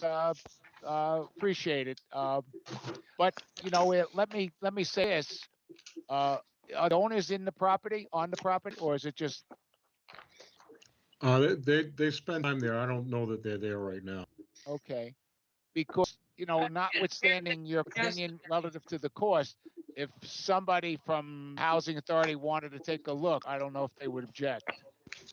I don't know. I'd have to ask them. The thing is, I think they want to get moving on the project, and I don't think that they would want to delay for that, to have somebody evaluate whether it can be moved or not. I mean, that's just my opinion. I currently asked them. All right, Frank, if you don't mind asking, and we'll take it from there. Yes, somebody jumped in there. Jane, and there were 2 cars yesterday, and we saw people emptying, they're cleaning out the house. All I'm right, so sorry, they, I didn't hear you. Yesterday. Oh, there are cars there. All right, okay, fine. Yeah, Right. and people were cleaning out the house. All right, we need a second motion, Mr. For what? Did we indicate no demolition delay? We did. Okay, Garden, sorry about that. I got my notes incorrect. Thank you. What would I do without you guys? All right, Mr. Wadsworth, Mr. Childs, thank you very much. Thank you. So we are approved, no demolition delay. That's correct. All right, thank you very much. Thank you. Thank you, all members of the committee. Okay, guys, we need to move on here. We have some old business, and first, last not least, is Alan. Thank you. I'm just going to share my screen, and as Sarah noted before, Sarah Corth is here with me as well, hoping to answer any questions that you might have as we kind of go through briefly the revisions to the draft since the last time you saw it. And then also the commission was kind enough to help us to create a graphic to kind of illustrate the proposed bylaw. And I think it will be really helpful when we're asking boards and committees to make comments on the proposal to be able to see it. So 1 second, let me share my screen. Sarah, welcome again. Thank you, Frank. Okay. So the sections that have been changed are listed in red, and these were included in your packet for your review. So I'll just kind of go through that section briefly. So the first one is definition of eligible historic building. The first A and B were changed based upon some of Sarah's comments. She thought that this would be more accurate. So we added that in there.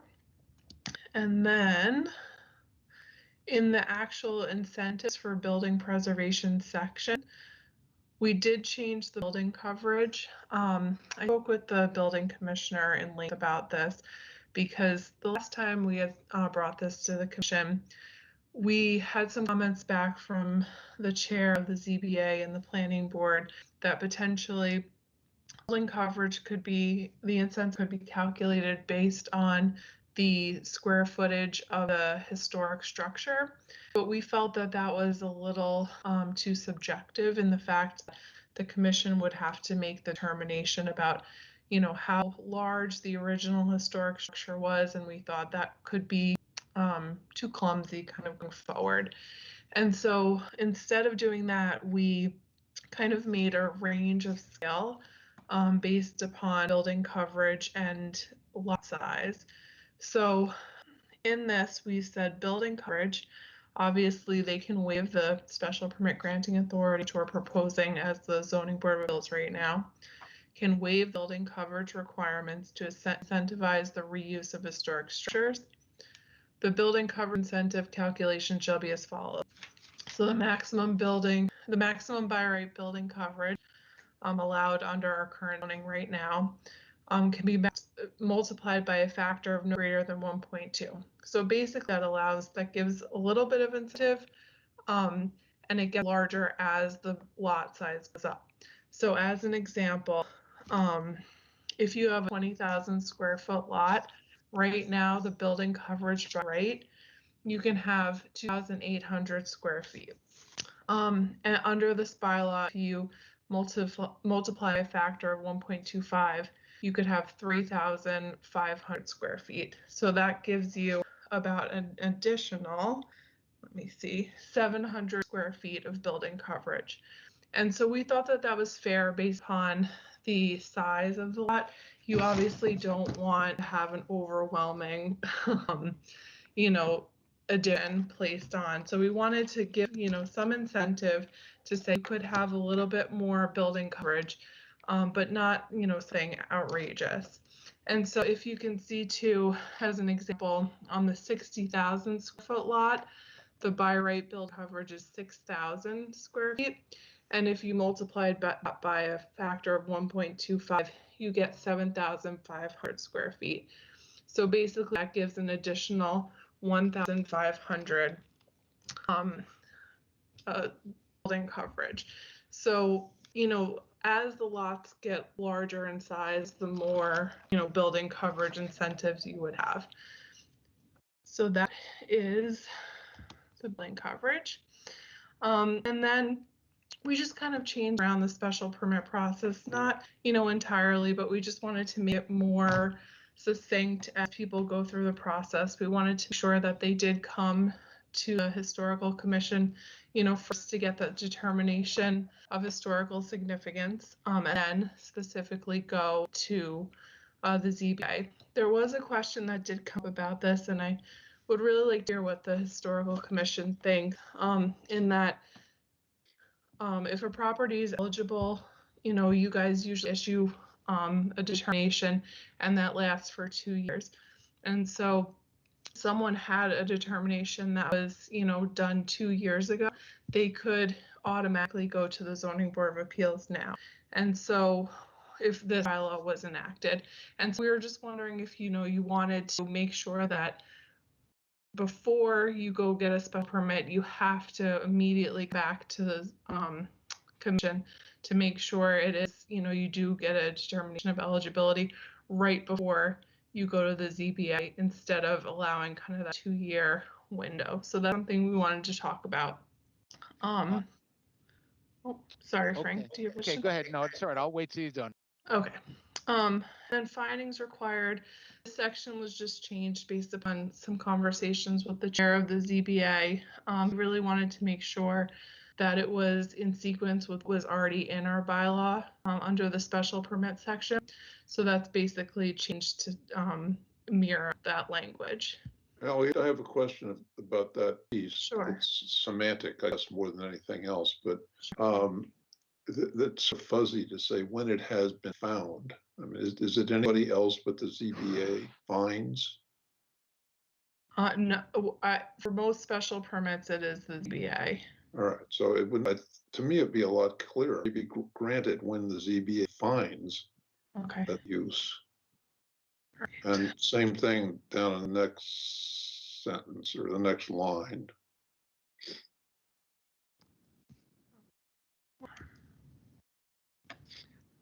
Okay, I got it. Are you done, Ally? There's just one more thing. Okay. Oh, I'm sorry. Go ahead. Well, I just wanted to make sure. You got it. Okay. Thank you. And then just one last thing, and then we can move on. Is we really wanted to make sure that if for some reason, the new structure was in over time, in disarray and, was lost basically due to, just not taking care of the structure. We really wanted to make sure that people understood that weren't allowed to use this flexibility to create a new home that was granted. So if for some reason the structure was demolished after we allowed this incentive and put a preservation restriction on and things like that, that if that did happen due to neglect or what have you, they must come back and rebuild under the current bylaw standards. So they wouldn't be allowed to have this flexibility. So we wanted to make that very clear, and that's what that wording does. I thought we eliminated the preservation restriction, did we? We do have a preservation restriction, but I believe we eliminated the kind of extra layer of them going to mass historic. Oh, right, exactly. Now I remember. Okay. Ally, one more little pick in that paragraph, the red in it, it probably should be Chatham Select Board now. Oh, you're right. Thank you. Okay. All right, I have a couple of quick questions. On the building coverage, I'm not that familiar with the zoning, and you probably are more than anybody right now. Do they feel that's incentive? So it really depends, and I'd like to hear what the commission thinks too. Do you feel that, that incentive range is, something that would be helpful and, allow people to continue. I mean, we really wanted to make sure that, we do have this kind of dueling conversation about massing in town going on as well. And so we wanted to make sure we, put bounds on what was allowed to be, the incentive for increasing the coverage. So we don't create kind of more of those massing issues. And so that's why we thought having that range would be good. But, I really would like to hear from the commission if, as an example, like I brought up before, you have a 20,000 square foot lot, giving a 700, I think I said 750, or no, 700 square feet additional lot coverage. Do you think that that would be something that the applicants would take advantage of, or would they say it's not worth it?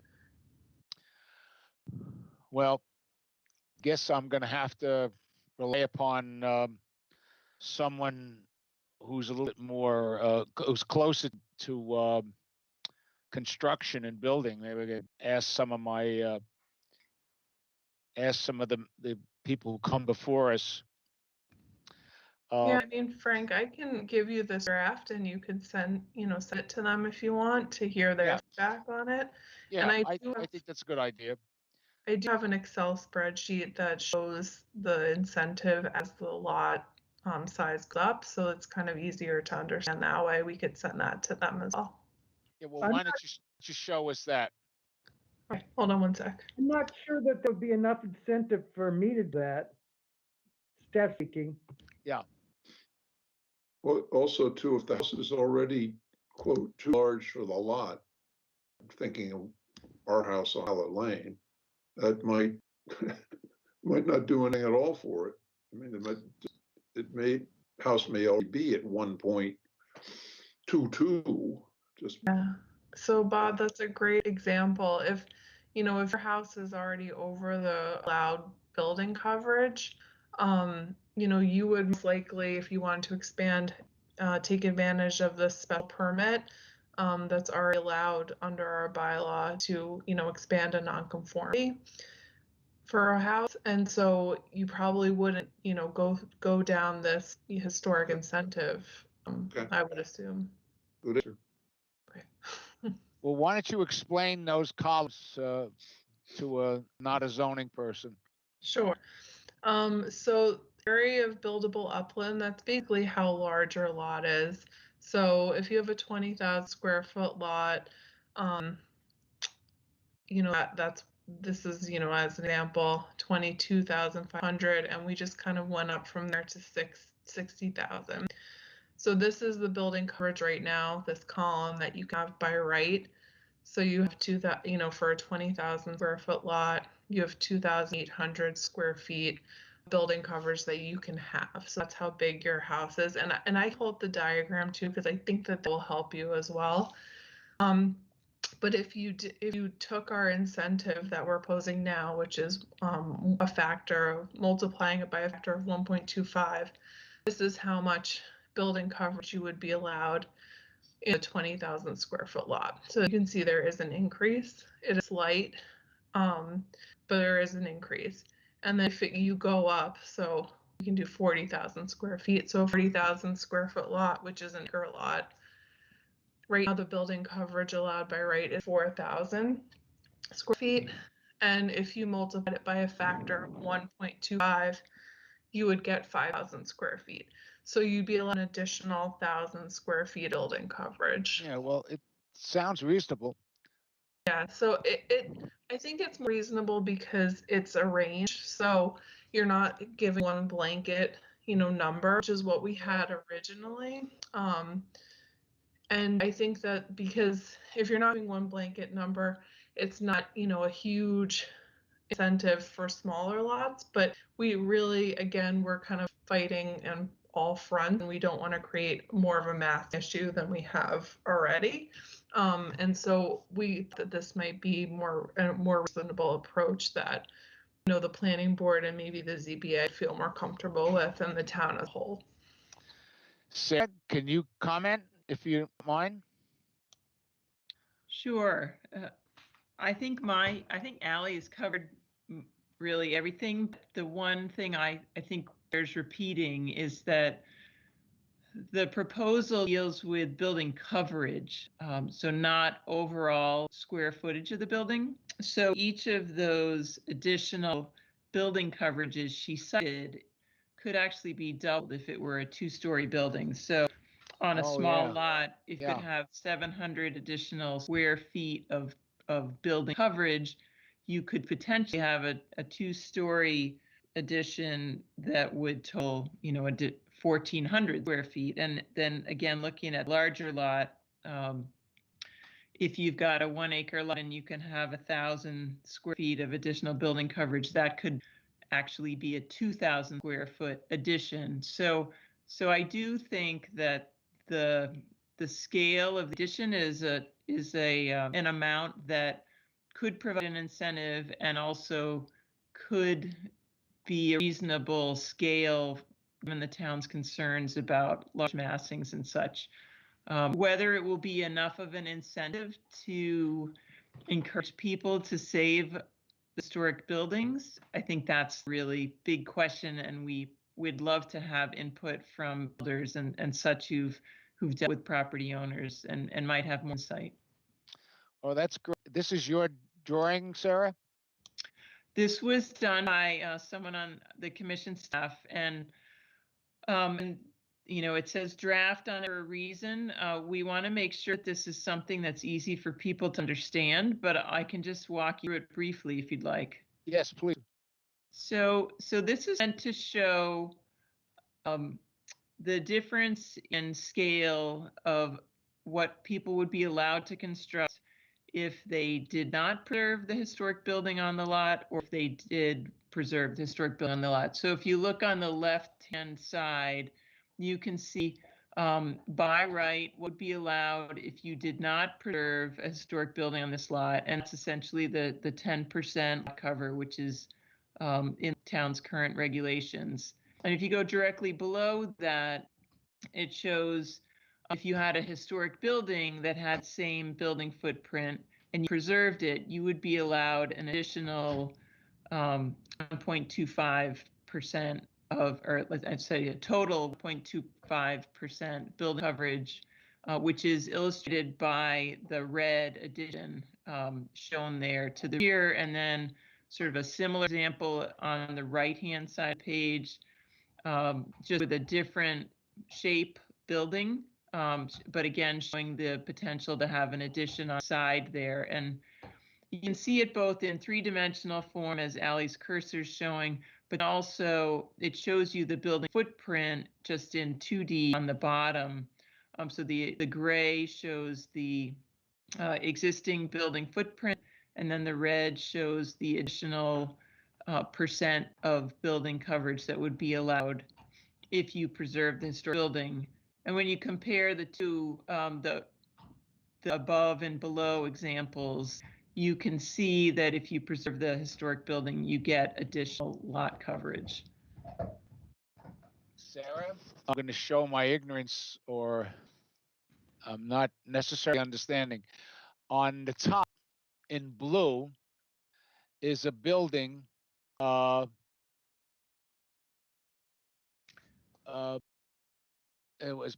it's hard to read it. A building by right coverage if the historic building is not preserved. So by right, this is what they could do. Yeah, so the blue buildings are meant to be new construction.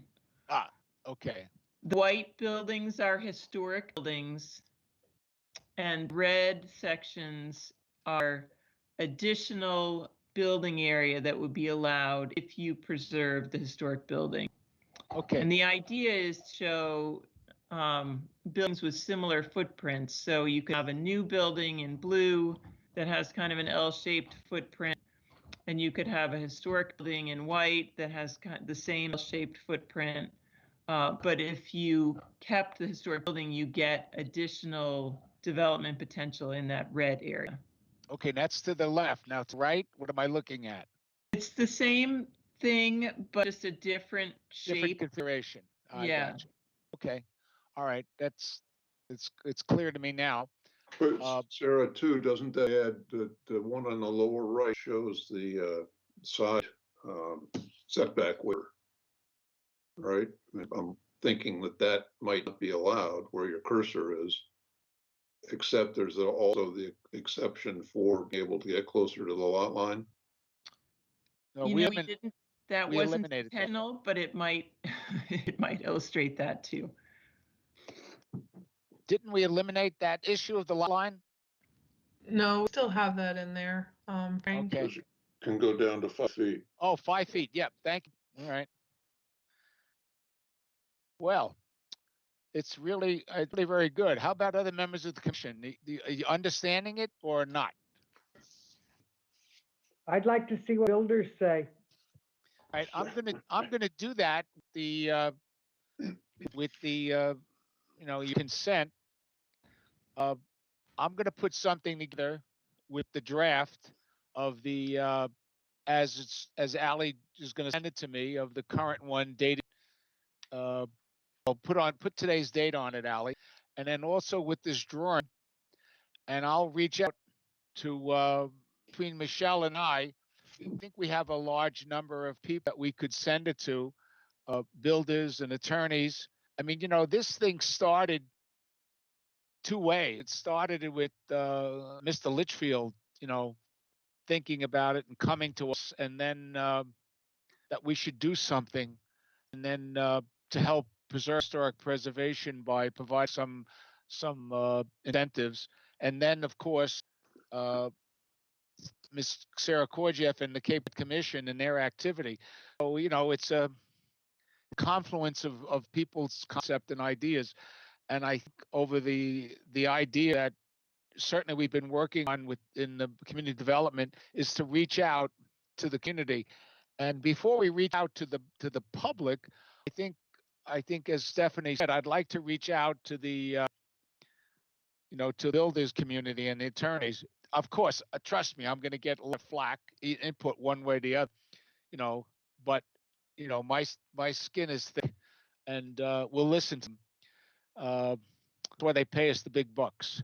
So with that in mind, I think we'll do that. Does everybody agree? Yes, Bob does. Okay. So I'm gonna, unless there's no other things, Ally, if you could send them all those things to me, I'll get on it. All right. Of course, Frank. And then I was also, just to let you know, going to put it in the zoning board of appeals packet and possibly the planning boards as well, so we could get some comments from them. Absolutely. Okay, thanks. Can I ask you the $64 question? Sure. Do we have a chance in hell of making June town meeting? I think it might be, difficult if we do want to collect some valuable feedback from the boards and commissions, but the board or the select board did just extend town meeting to June, so we do have a little extra cushion. But I think that we should think of this. Obviously, we want this, passed and forward, but I think we want to do, a thoughtful job about it. And really hear some feedback and bring the feedback and put it into the bylaw. I'm sorry, if you just have 1 second, I have another question that I wanted to ask the commission as well, and also Sarah, that she's on the call, because I think this would be helpful if I could just share my screen again with the bylaw. So currently right now, we do allow for this incentive if you do, meet the historic requirements and you are eligible. But we don't give a size of, you have to preserve at least 50% of the structure. You have to preserve, at least 70% of the structure, or whatever the number is. And I just wanted to know if the commission feels like that would be something worthwhile to put in the bylaw, or if we feel we want more, fluidity as we're going through with these applications in the future. It's really, up to the commission what you guys think, and I'd love to hear what Sarah thinks as well on it. We just don't want to, we want to eliminate the fact if someone's just keeping a facade of a historic structure and saying, hey, I just have a facade here. I can get these incentives. So that was kind of the thought process by it. So if anyone has any thoughts on that, it would be really helpful. Sarah? Sure, I'd be happy to start that off. I think my intention all along was that this incentive would be available to people who are preserving historic structures in their entirety. And I mean the original massing or sort of original historically significant massings of the building, not necessarily every addition that's been added on over its long history, but this is a significant incentive to folks, and so I think I recommend that you expect a significant level of preservation in exchange. I would agree with you, and it actually something quite clearly which is nagging me on the definition of an eligible historic building, and I got to think about this, Ally. We use that term, the commission designating something to be historically significant. I wouldn't say we do cavalierly, but I'm just wondering if don't need another step up in order for someone to be eligible for. Maybe we need to change the definition. Uh, Definition of eligible historic building for this incentive. I think every building which is historic significant may not want to apply this incentive. Did I just open up a can of worms? Yes, Bob, I think if we try to come up with a new term or a new concept, that might get me. I think I was actually the one that suggested that we use historically significant, but Yeah. just because it is a familiar term. All right, I'll be quiet. No, you're the boss. I'm not the boss.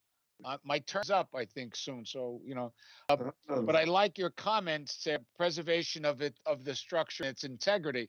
And that's what I was trying to say, that, and maybe if we proceed the way we're doing it, and I think you did change something, Ally, or add something, that during the process, that prior to the initiation, the Historical Commission shall make a determination of eligibility, but I'd like to add, make a determination of eligibility for this incentive.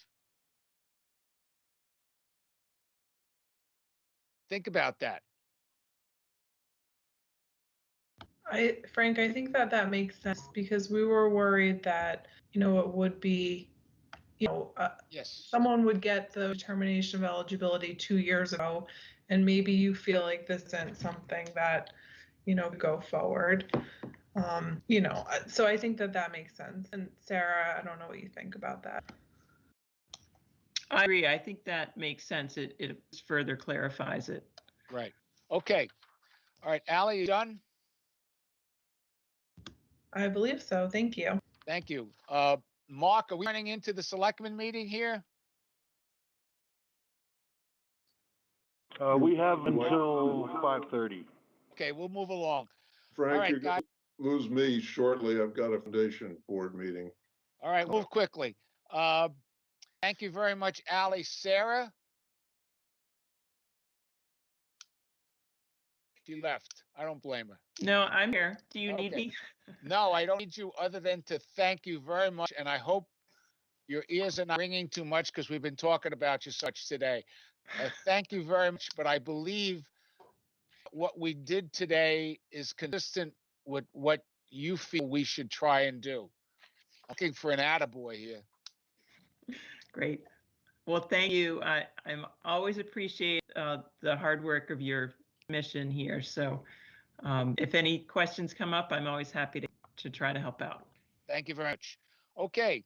The Coast Guard Boathouse. I mean, because everybody's aware, the Board of Selectmen, or better known as the Select Board, has made a determination to accept the boathouse, and we're waiting for a memorandum of understanding to be executed between the Coast Guard Preservation, Dave Doherty and Mr. Aikman and myself and other people who have been involved in this for too many years. God, it's got to be 15 years, Don.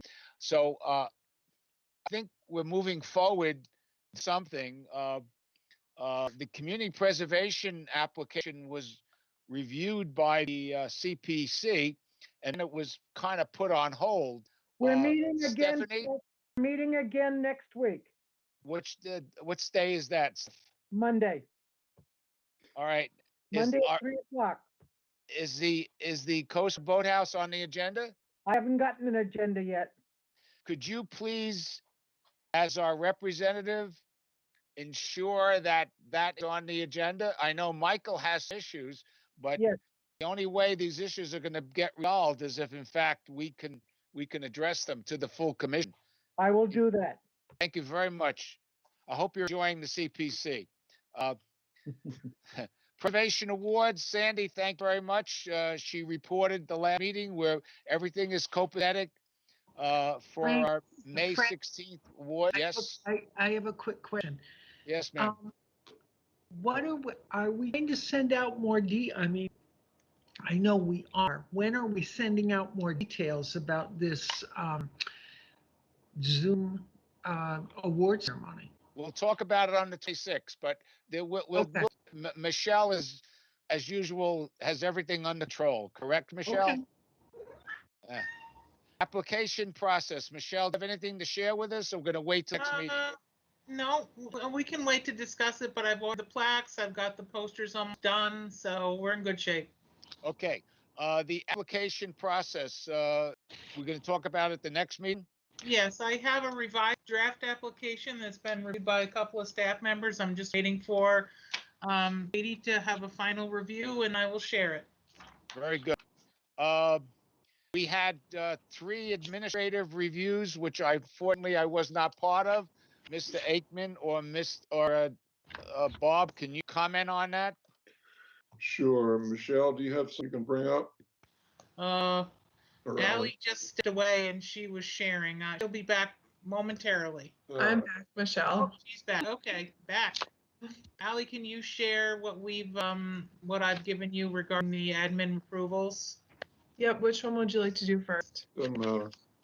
Okay, whatever you pull up first. All right, here we go. This one's 314 Main Street. 314 is coincidentally the house next to mine. It's relatively much changed structure.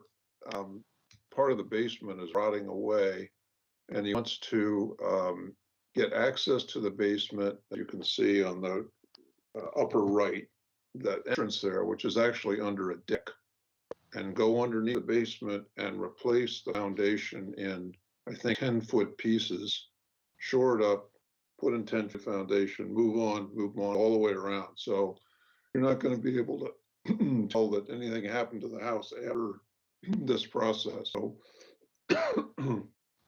I and Don maybe felt there was no threat here, and that administrative view would be appropriate. So told him to go ahead. Okay, next one.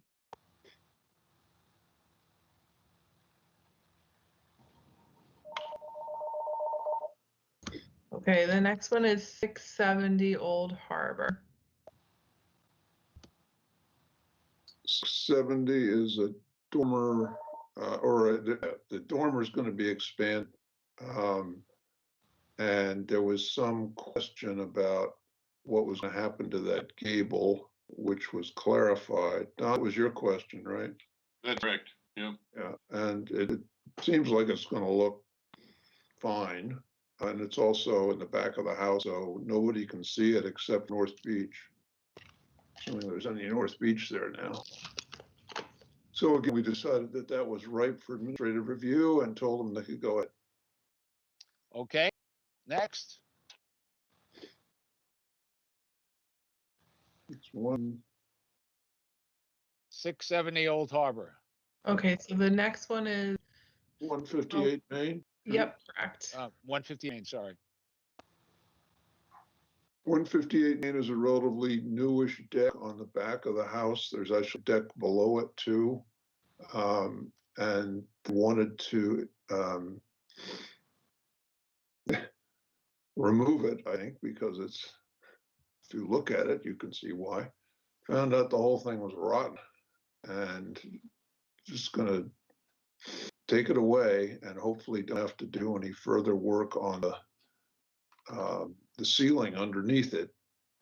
So we told them they can go ahead and do that, but if things get, if they discover more rot underneath it, which would involve the main structure, they'll have to come back and see what they're going to do with that. So it's sort of a limited administrative review to do the work and hope that that's all the work that needs to be done. Don, you have anything else to add on that? No, I agree. Don and I are watching them. It's just down the street, so. Okay. And Tim Smith, so. Getting with our informal or formal procedure, we just need a motion to reaffirm the decision of the Vice Chair and Mr. Aikman. I so move. We have a second? I'll Second. All right, no comments? Roll call. Mr. Lear, Aye, yes. Ms. Porter, Yes. Ben, Yes. Stephanie, Yes. Jane, Yes. Don, Yes. and the chair votes yes. You know, guys, I think Michelle would attest that this procedure which we put in place is working. And hopefully you're comfortable.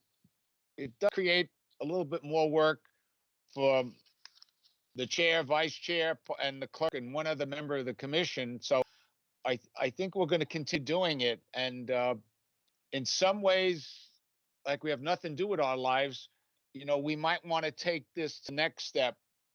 And for instance, that application we had tonight as it relates to historical significance. And, you know, and I'm not trying to give away the story, but I think it's better for us as a commission and for town if we can act more reasonably on things which are apparent. It gives us more credibility. That's my speech. Okay. I guess the other thing we have, two things, is we have the status of the demolition delay. Michelle, any significant changes on that?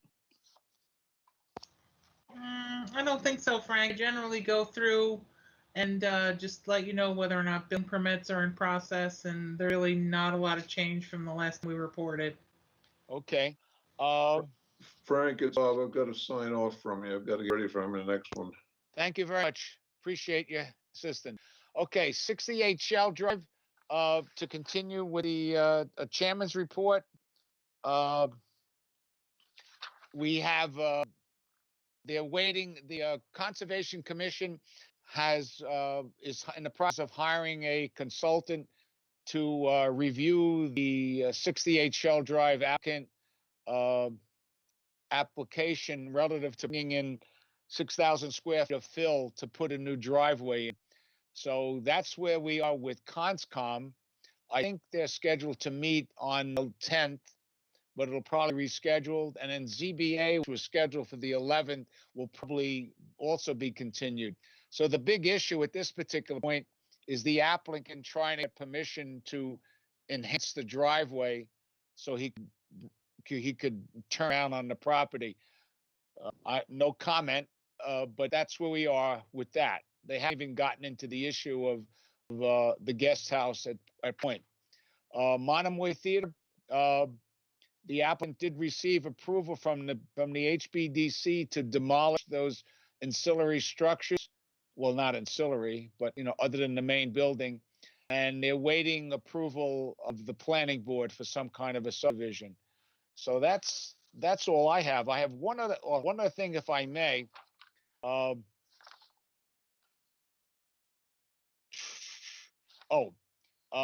I've been having a brief conversation with Steve Burlingame relative to some of the work he wanted to do with the Form Es.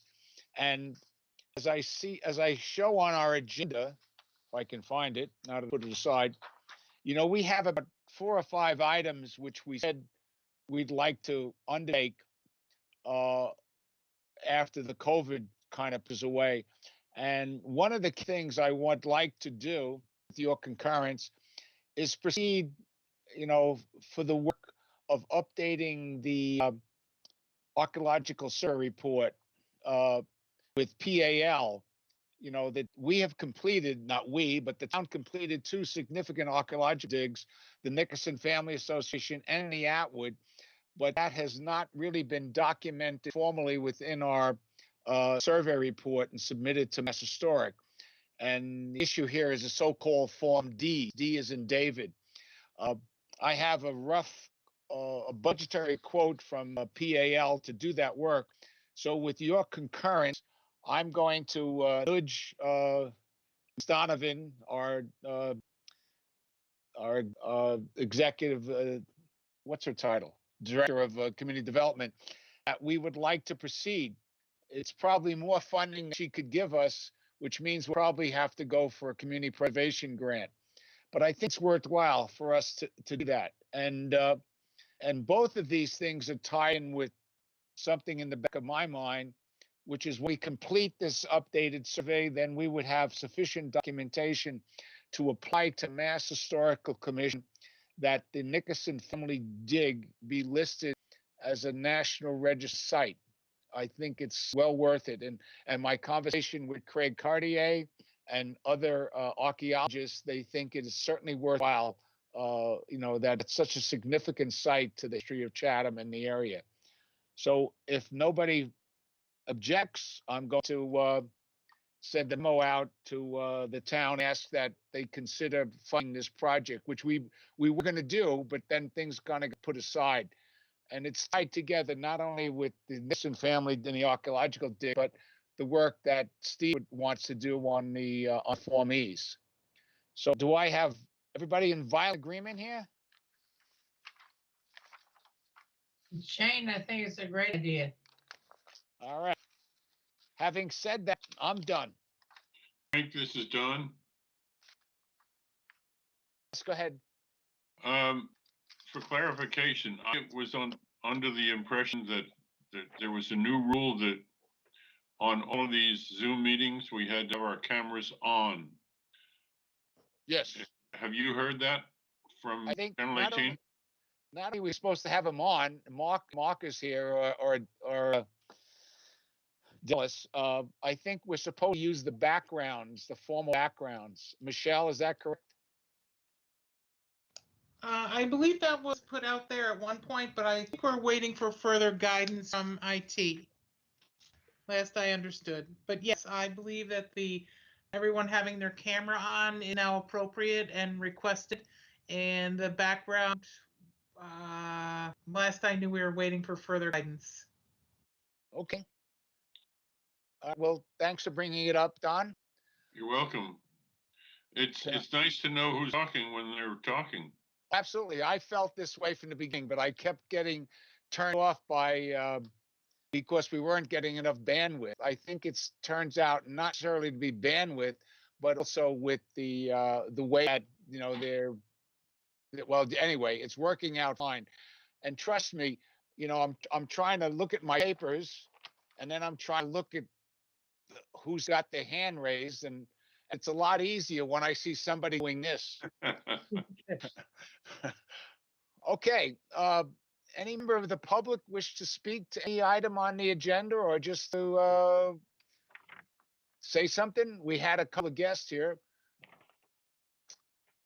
Ms. Gordon? Mr. Chairman, I move we adjourn. I second it. This is Steph. Stephanie, thank you very much. Roll call. Celia no, he's absent. Sandy? Yes. Ben?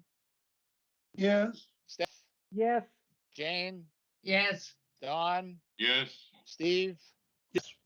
And the chair votes yes. Thank you very much, guys. You be safe, huh? Thank you.